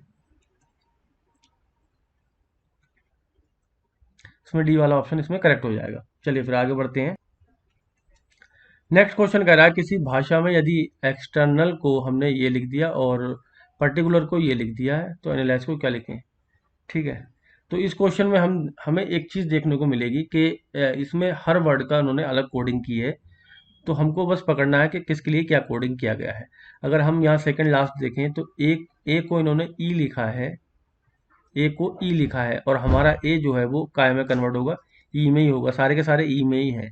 ये चीज़ हमें यहाँ से लॉजिक पता लग जाएगा कि क्या है, इन्होंने कोडिंग कैसे की है। ठीक, अब एन है तो एन को अगर हम देखें तो इसके जस्ट पास में, यानी कि एन को ओ लिखा है तो ओ आ जाएगा यहाँ पर, ठीक है। फिर क्या है, ए है फिर से अगेन तो ई आ जाएगा, तो सभी में अभी तक चल रहा है। फिर इसके बाद क्या है, एल है, ठीक है। अब एल हमें देखना है, एल को क्या कोड किया, यहाँ सेकंड लास्ट देखो, एल को इन्होंने एम लिखा है, तो यहाँ पर हमारा एम आ जाएगा, तो एम वाला ये हट गया, हमारा एन है इसके अंदर, 3 एम वाले बच्चे हैं अभी तक, ठीक। बाकी वाई को देखते हैं, वाई को इन्होंने क्या किया है, वाई का भी छोड़ देते हैं क्योंकि वाई इसमें है नहीं हमारे इसमें, ठीक है। एस को देखें अगर हम, तो एस भी आई थिंक नहीं है, नहीं है, एक्सटर्नल है, पार्टिसल है नहीं, ठीक है, तो एस को भी छोड़ दो। और अगर आई को देखें अगर हम, तो आई हमें मिलेगा पार्टिसल, ये 4 के बाद यानी कि पांचवा, तो 4 के बाद पांचवा, आई को ओ लिखा है इन्होंने, ठीक है, तो यहाँ पर क्या आ गया, ओ आ गया, तो ये 3 हमें कोड पता नहीं है, ठीक। तो अगर हम ऑप्शन से करें बाई ऑप्शन, तो सेकंड लास्ट हमारा यहाँ पर क्यू है, ये नहीं हो सकता, कट गया। और इसमें मिल रहा है वो, यहाँ पर जे मिल रहा है, ये भी कट गया, यानी कि ऑप्शन नंबर डी जो होगा वो इसमें करेक्ट हो जाएगा, ठीक है। चलिए फिर नेक्स्ट क्वेश्चन की तरफ मूव करेंगे। और किसी भाषा में यदि कैबेज को, तो कैबेज को इन्होंने क्या ये कोड कर दिया है, और ब्रिंजल को ये कोड किया है। पंपकिन को हमें बताना है कैसे कोड करना है। तो कैबेज माने पत्ता गोभी होता है, ब्रिंजल माने बैगन, और पंपकिन माने कद्दू होता है, गंगा फल भी बोलते हैं उसको। तो क्या करेंगे, कोडिंग है, तो हम लिख लेते हैं पहले इसको ढंग से ताकि इसको डिकोड कर सकें। B B A H Z F B, ब्रिन ब्रिंजल, NK HVQM और A। ठीक है, तो ये तो हमने कोड कर लिया इनको। अब इसको कोड को ब्रेक करना है। तो अगर हम देखें पास का, नज़दीक का, सबसे पहले ये देखें आप, A से B हो रहा है और ये भी B से C हो रहा है। तो इसका मतलब है जो नीचे वाला लास्ट है वो आगे जाएगा ऊपर में। ठीक है, या फिर हम कह सकते हैं जो लिख लेते हैं PUMPKIN।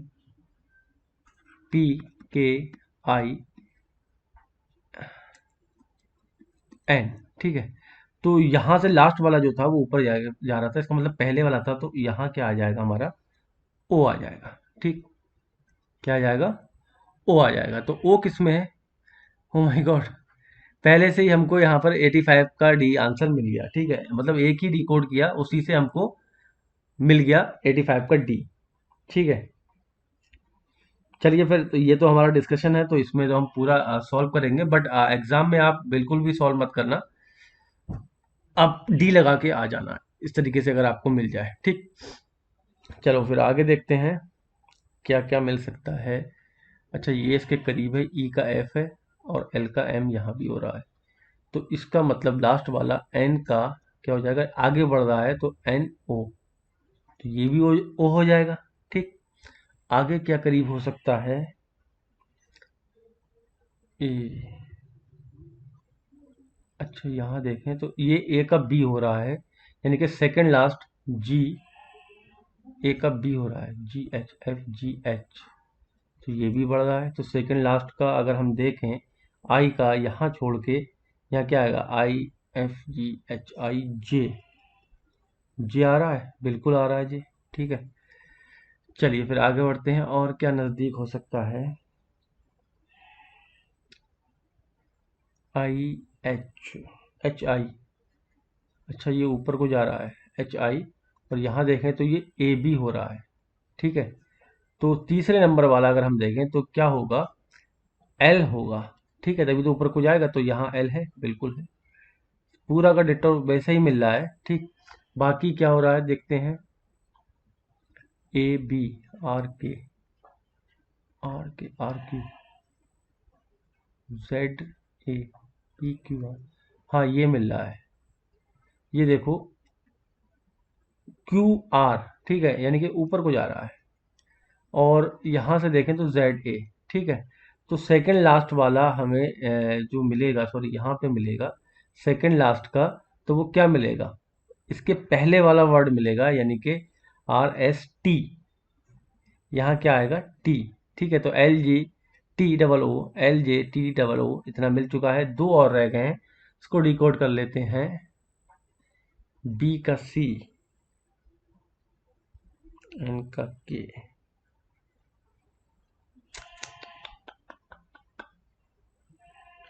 अच्छा अगर देखें तो ये N का N ही लिखा है फर्स्ट वाला, और यहाँ से देखें ये सेम टू सेम लिखा है, तो चौथे नंबर वाला फर्स्ट नंबर पे आएगा, यानी कि P जो है वो यहाँ पर सेम टू सेम आ जाएगा, तो P भी मिल गया हमें। अब बचा एक हमारा, और वो क्या बचा है, J, तो J का K हो जाएगा, यानी कि थर्ड वाला K का L हो जाएगा। ठीक है, तो वैसा ही कोड हमको मिल चुका है ऑलरेडी। ठीक है, तो एग्जाम में आप क्या करेंगे, अगर एक दो भी आपको मिल जाते हैं तो आप ऑप्शन टिक करके आगे बढ़ जाना।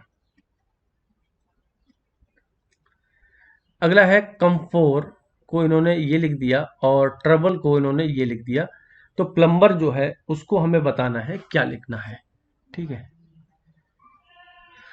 लिख लेते हैं पहले इसको ढंग से, ताकि डिकोड कर पाए। CD, एक छोड़ा BC, हो गया डिकोड, PTMUY,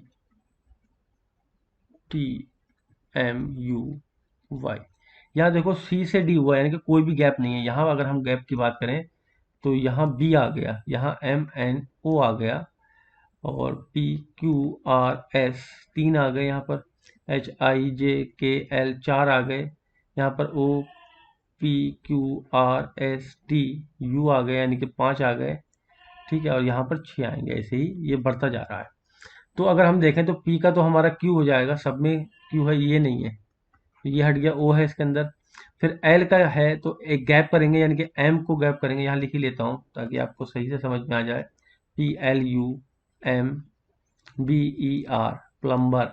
तो पी का तो तुरंत बाद वाला लिखना है, यानी कि क्यू लिख देंगे, एल के बाद एम को छोड़ेंगे तो एन लिखेंगे, तो एन किस किस में है, सब में है।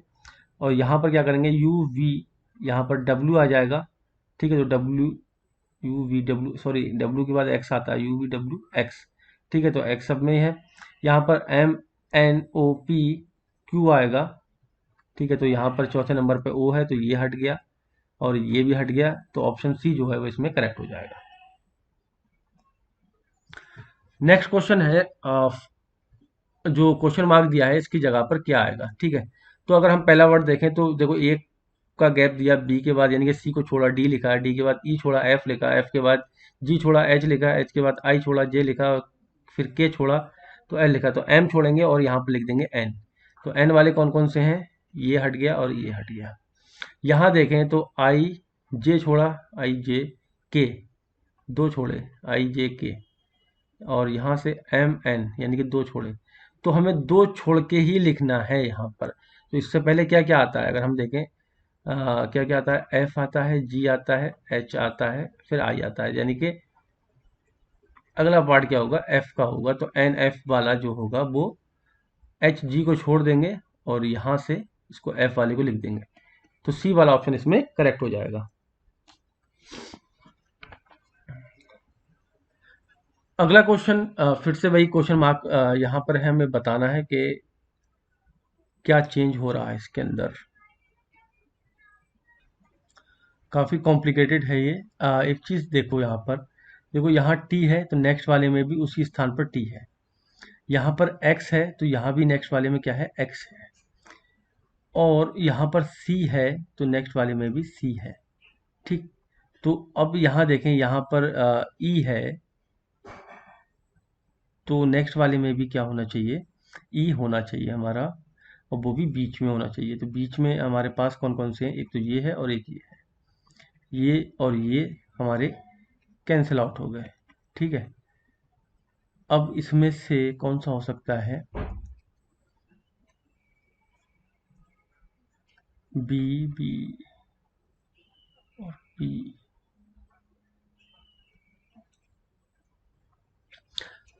बहुत ही आराम से समझना, देखो मैं ये लिख रहा हूँ, ठीक है, बी और इस बी में, इसको हटाओ,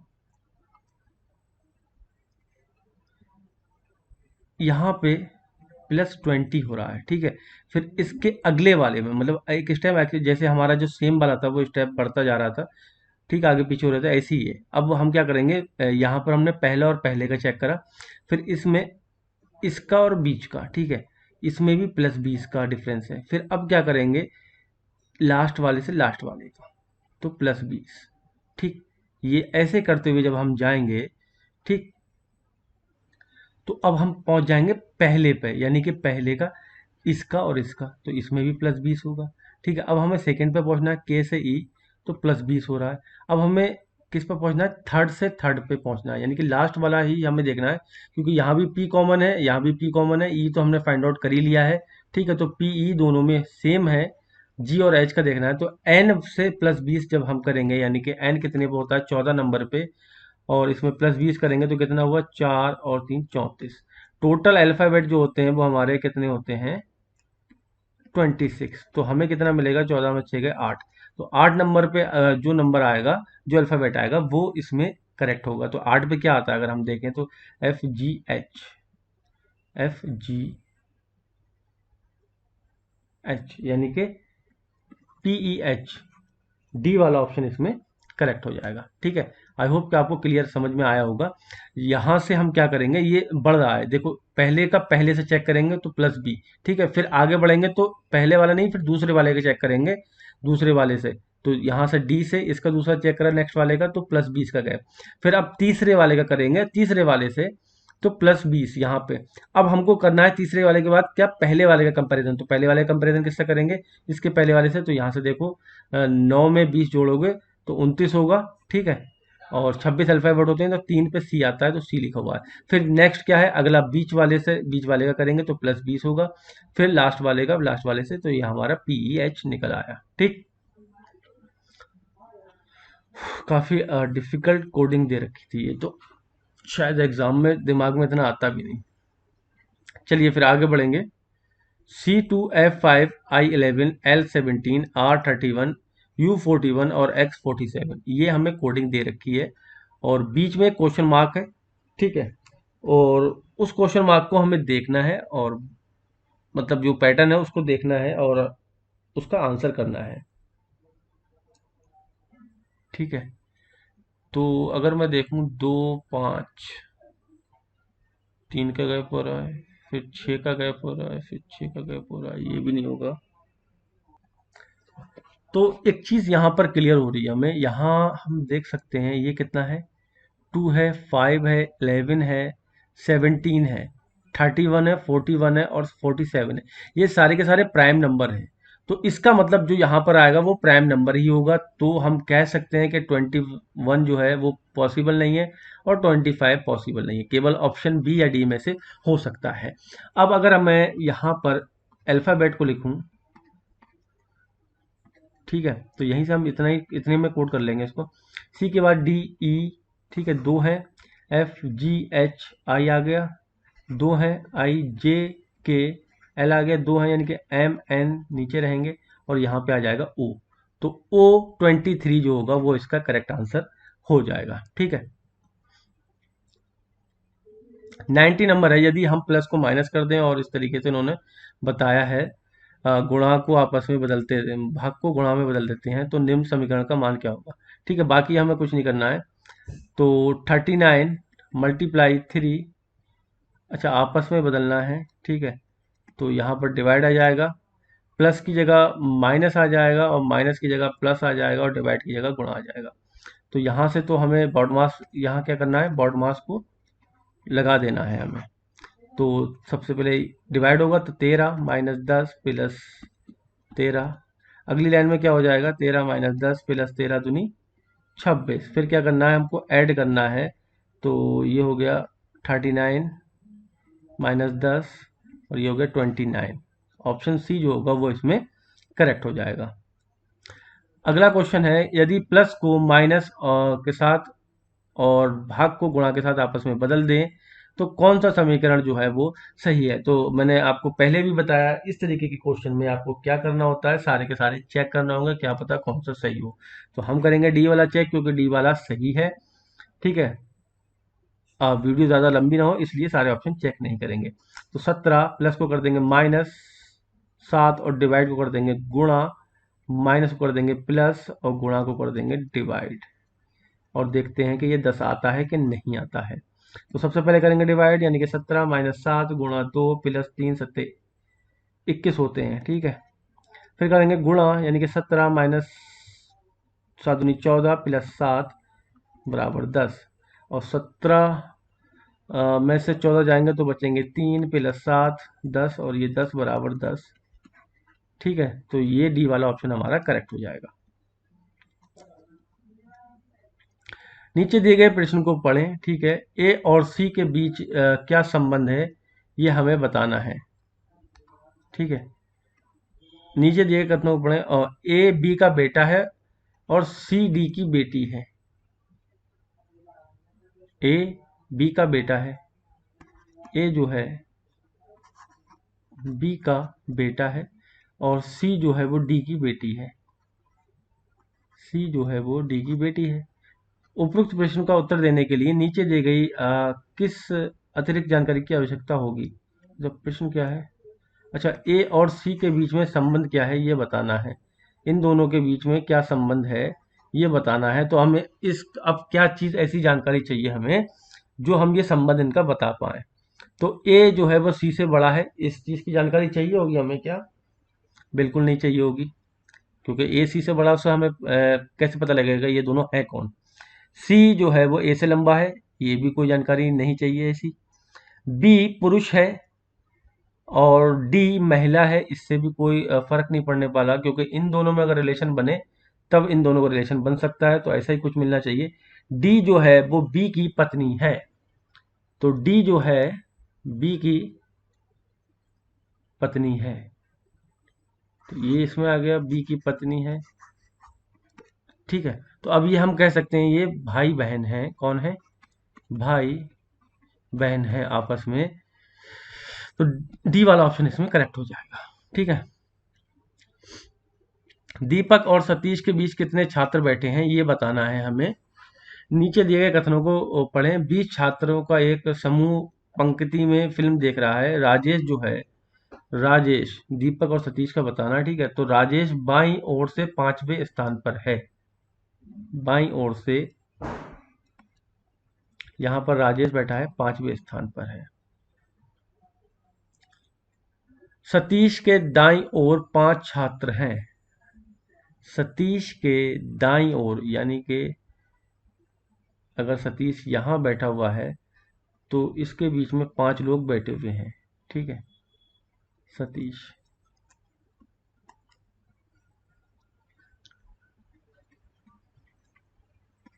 पांच लोग इधर बैठे हुए हैं। टोटल कितने हैं? 20 लोग हैं। तो भैया 5 इधर निकल गए, 5 इधर निकल गए, तो 20 लोग। तो 20 लोग में से यानी कि बीच में कितने लोग बैठे होंगे? 10 लोग बैठे होंगे। ठीक है, अब ये अभी देख लेते हैं, बाकी अभी तक तो इतना अनुमान लग सकता है। दीपक राजेश और सतीश के बीच कहीं बैठा है। जो दीपक है वो राजेश और सतीश के बीच में कहीं बैठा है। तो यहाँ कहीं मान लो दीपक को बिठा दो,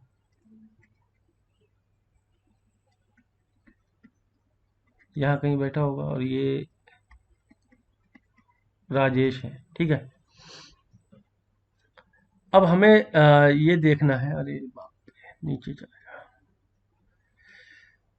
दीपक के दाहिनी ओर सतीश की तुलना में अधिक छात्र हैं। हमें इसमें ऑप्शन ढूंढना है जिससे हम रिलेशन बना सकें और बता सकें कि दीपक और सतीश के बीच में कितने लोग बैठे हैं। ठीक है, तो अब बारी बारी पढ़ेंगे और इसका आंसर करेंगे। तो दीपक के दाहिनी ओर सतीश की तुलना में अधिक छात्र हैं। इस बात से हम बता सकते हैं कि दीपक और सतीश के बीच में कितने लोग बैठे हैं। इस चीज से पता लग सकता है? नहीं लग सकता, तो हम इसको कैंसिल आउट कर देंगे। राजेश और सतीश के बीच 9 छात्र हैं। राजेश और सतीश के बीच 9 छात्र हैं, तो इस बात से कहीं ये पता लग पा रहा है कि दीपक जो सतीश के बीच में कितने लोग होंगे। ये तो हमने एक लिखा नहीं है कहीं भी, क्योंकि ये कहीं भी हो सकता है, इसके इधर भी बैठे हों बच्चे। ठीक है, बाईं ओर से 5वें नंबर पे। तो यहाँ से हम नहीं बता पाएंगे कि कितने लोग इसके बीच में हैं। दीपक के बाईं ओर 8 छात्र हैं।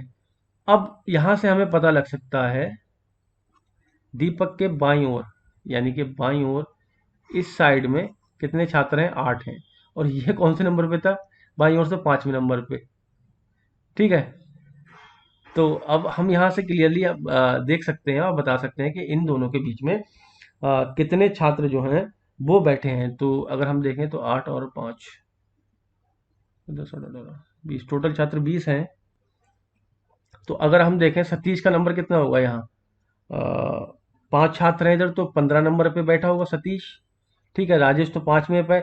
अब दीपक के बाईं ओर 8 है, तो इसका मतलब दीपक कौन से नंबर पे? 9 नंबर पे होगा।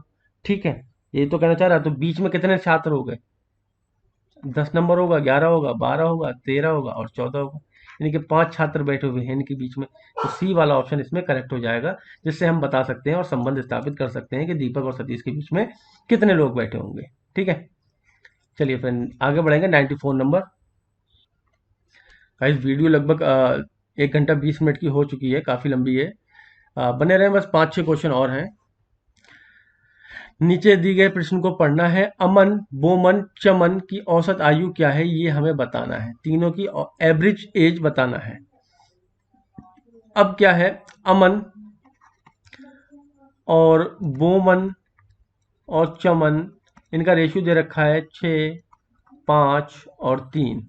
ठीक, अब हमें किस ऑप्शन की जरूरत पड़ेगी जो हम आंसर कर सकें इसमें। बोमन की आयु तीनों लोगों के औसत की आयु से अधिक है। बोमन की आयु जो है, ठीक है, तीनों लोगों का, हम पहली बात तो हमें आयु पता ही नहीं है, फिर भी अगर हम जोड़ तोड़ करें तो 6, 3, 9, और इसका 9 का अगर एवरेज मान लें तो ये 4.5, तो निकल तो सकती है, बट हम किसकी, बोमन की आयु तीनों लोगों के औसत, अच्छा तीनों लोगों के औसत, सॉरी मैंने दोनों की गाली। तो अगर हम एक एक साल भी मान लें तो मतलब जो लिखी है यही मान लें, तो 6 5 11 3 14 और बटे 3, तो 3 चौक 12, 2 बजे 3 चौक 18, 4.6। बोमन की आयु तीनों लोगों की औसत आयु से अधिक है, हो सकती है। ठीक है, तो अभी हम क्लियर नहीं बता सकते इसको, क्योंकि अभी इसको रख लेते हैं उस ऑप्शन को। अगर यही रेशियो है, चमन चमन, ठीक। बोमन और चमन की आयु का अंतर, बोमन और चमन की आयु का अंतर यानी कि 2 हो गया अगर यही को माने। और अमन और बोमन की आयु का अंतर, अमन और बोमन का आयु का अंतर यानी कि 1 हो गया, से दुगना है।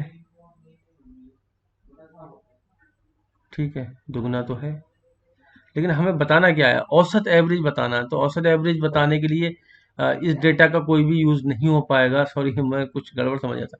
तो औसत एवरेज बताने के लिए इसका ना तो इसका यूज, बात तो सही है, ठीक है, लेकिन इसका यूज करके हम क्या ये बता पाएंगे कि अमन और बोमन चमन की औसत आयु क्या है? नहीं बता पाएंगे। अमन की आयु चमन की आयु से दुगनी है, इससे भी नहीं पता लग पाएगा। चमन के पहले जन्मदिन पर, चमन के पहले जन्मदिन पर अमन जो है बोमन से 9 साल बड़ा था। ठीक है, अमन जो है बोमन से 9 साल बड़ा था। तो ये बात कुछ हजम भी हो रही है, चलिए इसको फिट करते हैं। मान लो कि ये 3 साल का है अभी चमन, ठीक है, 2 साल ही तो बड़ा है, तो 2 साल उधर बढ़ा देंगे हम। तो चमन के पहले जन्मदिन पर अमन जो है बोमन से 9 साल बड़ा था, बोमन से 9 साल बड़ा था।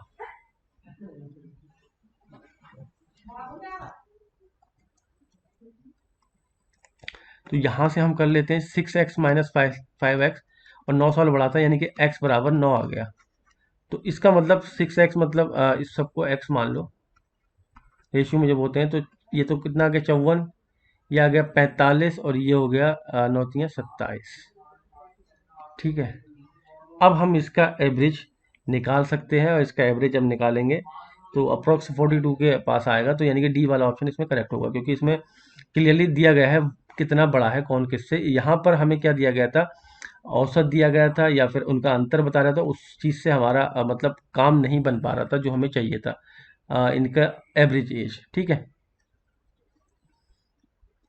अगला क्वेश्चन है, 8 मित्र हैं, 8 मित्रों के मध्य बी जो है, बी के ठीक बाईं ओर दाईं ओर कौन बैठा है, ये हमें बताना है। ठीक है, काफी टाइम टेकिंग वाले क्वेश्चन है ये सारे के सारे। 8 दोस्त हैं, ABCDEFGH, और एक गोल मेज है, तो गोल मेज बना लो भैया सबसे पहले। ठीक है, तो अगर हम यहाँ देखें, ए जो है बी के ठीक सामने बैठा है, हमने 8 यहाँ बना लिए हैं, तो ए जो है वो बी के ठीक सामने बैठा दो।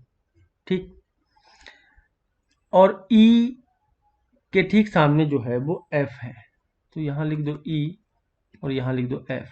ठीक है, ई के ठीक सामने एफ है,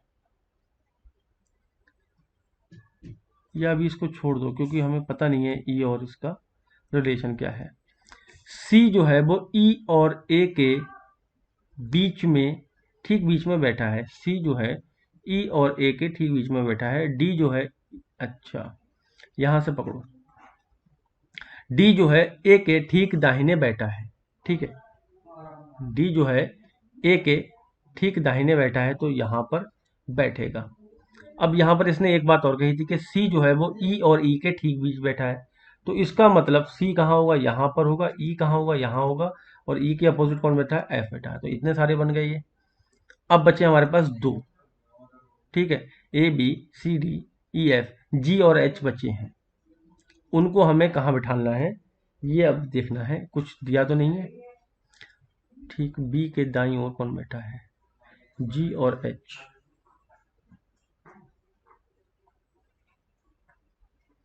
एच का तो कुछ नहीं दिया। अच्छा, ये अब देखना है कि कौन सा वाला होगा।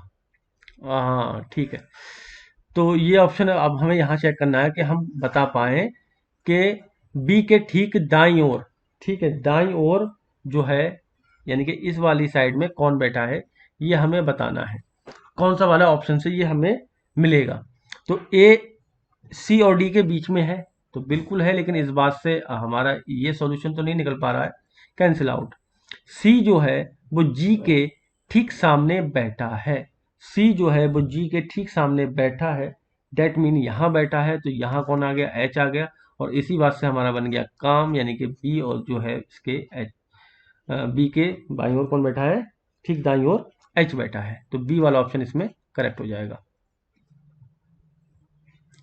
96 क्वेश्चन है,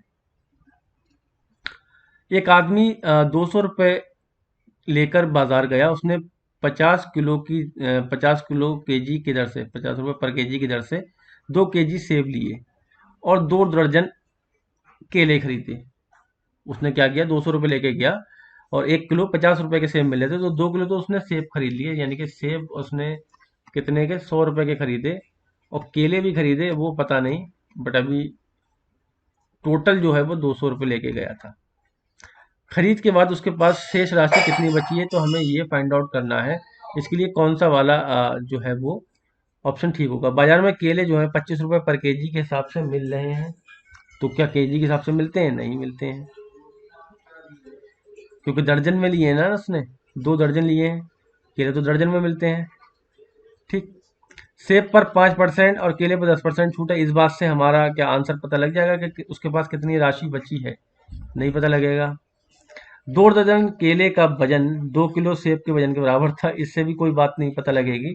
और 1 दर्जन केले की लागत जो है वो सेब के आधे किलो की लागत के बराबर है, यानी कि सेब के जो कीमत है आधे किलो की, ठीक है, तो वो कितनी होगी, 25 रुपये होगी, आधे आधे किलो की। ठीक है, ये कितना है, 1 दर्जन का रेट है, 2 दर्जन लेके आया था, तो इसका मतलब 50 रुपए के तो वो केले ले आया।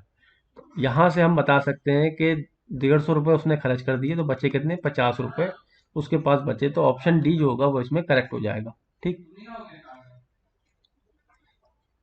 एक व्यक्ति के पास 5, 2 और 1 रुपए के मूल के वर्ग के सिक्कों के रूप में धन है, सिक्कों की कुल संख्या 150 है, तो उस व्यक्ति के पास कुल कितनी राशि है, ये हमको अपने क्वेश्चन में बतानी है। तो अब क्या करेंगे हम, 3, 2, 1 के 5, तो 150 रुपये है, ठीक है, टोटल 150 रुपये है हमारे पास और 5 2 के हैं, तो 5 मूल वर्ग के सिक्कों की संख्या 25 थी, तो बाकी की कैसे पता लगेंगे, तो इससे भी हमें पता नहीं लगेगा। अगर हम ये वाली लाइन देखें तो 1, 2 और 5 रुपए के सिक्कों की संख्या कितनी है, 3, 2, 1 के रूप में है, यानी कि 3x, 2x और 1x इसके रूप में है। ठीक, तो अगर हम इसको यही मान लें, सॉरी, 3, 2, 1, ये 1 रुपया है, ये 2 रुपये है, ये 5 रुपये, अगर कीमत देखें तो ये 5 रुपये हो गया, ये 4 हो गया, और ये 3 रुपये हो गया, तो कितना, 4 3 7 5 12, ठीक है, 12, और 150 से डिवाइड करेंगे हम, तो 12 एकम 12, 150, 2 3 4 5 ठीक, 12 एकम 12, 30, 12 दूनी 24, 12 पंजे 60, 12.5। नहीं, फिर ये यहाँ पर सिक्कों की संख्या दी है, सॉरी मैं समझा वो रुपए हैं, तो क्या करेंगे, इसको जोड़ लो, 3, 2, 1, ये कितना हो गया, 6 हो गया, यानी कि टोटल कितना हो गया, 6 हो गया। अगर हम 1 रुपए वाली सिक्कों की बात करें तो कैसे निकालेंगे, 150 गुणा 3/6, तो यहाँ से हम कह सकते हैं 75 जो है वो 1 रुपए वाले सिक्के हैं। अगर हम 2 रुपए वालों की बात करें तो ये कितने हैं, 2/6, ठीक है, तो 2 3 6 यानी कि लगभग 50 सिक्के आएंगे यहाँ से। और अगर इसकी बात करें तो 1/6 यानी कि 6 दूनी 12 और 6 पंजे 30, 25 सिक्के इसके आएंगे, तो सारे के सारे हम बता सकते हैं कि जो सिक्के हैं उस व्यक्ति के पास वो कितने कितने राशि के होंगे। ठीक, तो इसमें बी वाला ऑप्शन इसमें करेक्ट हो जाएगा। ए जो है बी का भाई है, ए जो है वो बी का भाई है, जो सी की बहन है, ठीक है, जो सी की बहन, ए जो है बी का भाई है और जो सी की बहन है, ए बी और सी, ए बी और सी ई और एफ की संतानें हैं। ई और एफ की संतानें, ए बी और सी जो तीनों की तीनों हैं, ये किसकी संतानें हैं? ई और एफ की संतानें हैं।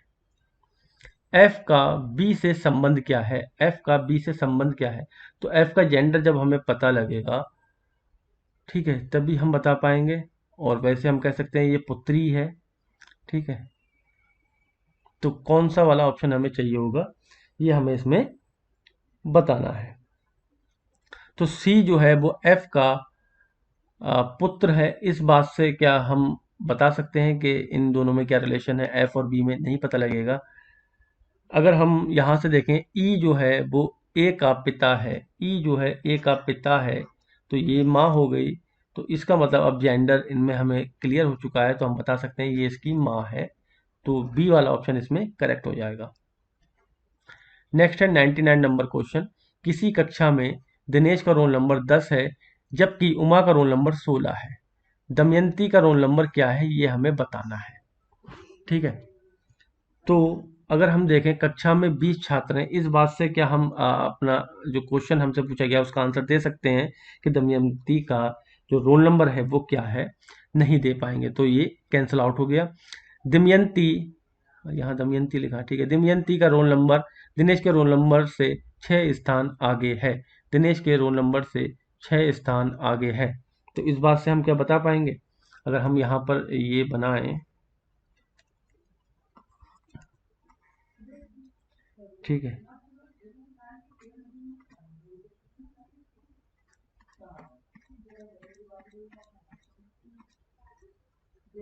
एक दो तीन चार पाँच छः सात आठ 9 10 11 12 13 14 15 और ये 16, ठीक है। जबकि उमा का रोल नंबर क्या है? तो यहाँ पर 16वें नंबर पर मैंने क्यों लिखा है, ये उमा है, ठीक है। दिनेश की बात करें तो दिनेश का कितना है? ये हो गया 10 नंबर पे दिनेश। अब उसने क्या कहा है कि 6 स्थान आगे है, तो आगे कैसे हो सकता है? उमा बैठी है यहाँ पे, तो इससे भी नहीं होगा। दमयंती का रोल नंबर उमा के बाद है, तो इससे कैसे पता लगेगा कि 17 है, 18 है, 19 है, 20 है? ठीक है, क्योंकि आगे तक हम जाएंगे तो कितना होगा? 17 मिलेगा, 18 मिलेगा, 19 मिलेगा और 20 मिलेगा, ठीक। दमयंती और दिनेश के बीच रोल नंबर वाले छात्रों की संख्या दमयंती और उमा के बीच रोल नंबर वाले छात्रों की संख्या के समान है। क्या कहा इसने कि दमयंती और दिनेश के बीच, यानी कि दमयंती, यहां लिख लो दमयंती, इन दोनों के बीच, ठीक है, जो रोल नंबर वाले छात्रों की संख्या है, और इन दोनों के बीच जो रोल नंबर वाले छात्रों की संख्या है वो क्या है? समान है। तो समान कब हो सकती है? जब हम दमयंती को 13 नंबर पे बिठा दें, तो यहाँ भी 14 15 बचेंगे और यहाँ भी 10 11 बचेंगे। तो इसका मतलब दमयंती कौन से नंबर पे है? 13 नंबर पे है, और ये डी वाले ऑप्शन से ये हम फिट करके बता सकते हैं। लास्ट क्वेश्चन आज की वीडियो का।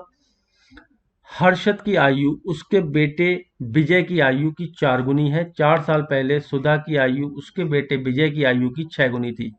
सुधा की वर्तमान आयु कितनी है? ये हमें बताना है कि कौन सा ऑप्शन हम इसमें रखें ताकि हम इसका आंसर दे सकें। तो गाइस अगर हम यहाँ देखें थोड़ी सी, ये मैथमेटिक्स से जुड़ा हुआ क्वेश्चन है। जो हर्षद का बेटा है विजय, उसकी वर्तमान आयु हम मान लेते हैं विजय की x है। और तो जब हर्षद के बेटे विजय की जो आयु x है, तो हर्षद की कितनी हो जाएगी? 4 गुनी, 4x हो गई है, ठीक। सुधा की अगर हम वर्तमान आयु क्या कर लें,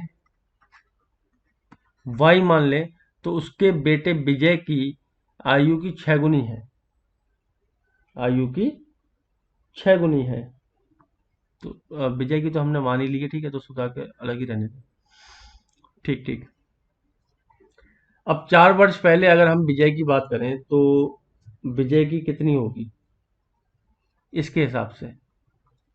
तो x-4, और इसके हिसाब से कितनी होगी सुधा की आयु? y-4, ठीक। अब यही बात वो कह रही है कि 4 साल पहले, ठीक है, सुधा की आयु उसके बेटे विजय की आयु से 6 गुना थी।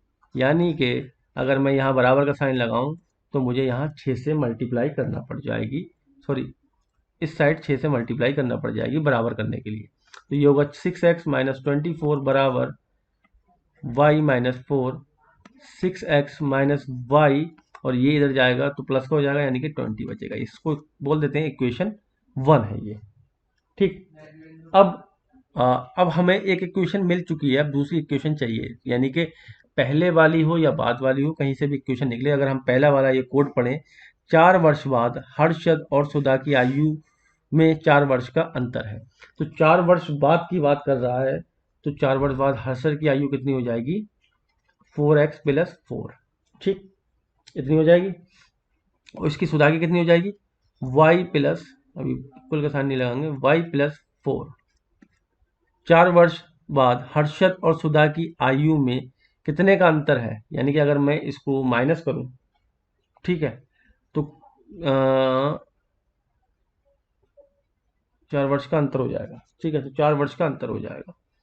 तो इसको सॉल्व करेंगे, 4x+4 माइनस y माइनस 4 बराबर 4। यहाँ से ये कैंसिल आउट, हमें क्या मिल गया? 4x minus Y is equal to 4। Equation 2 कह देते हैं इसको। अगर हम इसको अब सॉल्व करें इक्वेशन को, यानी कि एक बराबर करना पड़ेगा, बराबर तो अच्छा ऑलरेडी है। तो देखो 6x minus Y is equal to 20 और 4x minus Y is equal to 4। ये माइनस हो गया, ये प्लस, ये माइनस, तो ये कैंसिल आउट हो गए। 6 में से 4 गए 2x, और यहाँ पर बचा 20 में 4 गया 16। तो x बराबर कितना आ गया? 8 आ गया हमारे पास। x बराबर 8 आ गया। और हमें बतानी है सुधा की आयु। तो सुधा की आयु क्या है? y मानी है, तो हम किसी भी इक्वेशन में अपनी वैल्यू रख देंगे। तो इस वाले में रख देते हैं 8 चौका 32 माइनस वाई बराबर 4। इसको इधर ले जाओ तो y बराबर 32 माइनस 4 और y बराबर 28। तो सुधा की आयु निकल चुकी है हमारी 28। यानी कि पहले वाले ऑप्शन को ही अगर हम यहाँ फिट कर दें क्वेश्चन में, तो हम आंसर कर सकते हैं कि सुधा की वर्तमान आयु कितनी है। तो गाइस, आज की वीडियो में इतना ही। उम्मीद करता हूँ कि वीडियो आपको पसंद आएगी। वीडियो पसंद आई हो तो प्लीज़ वीडियो को लाइक कर दीजिए। लाइक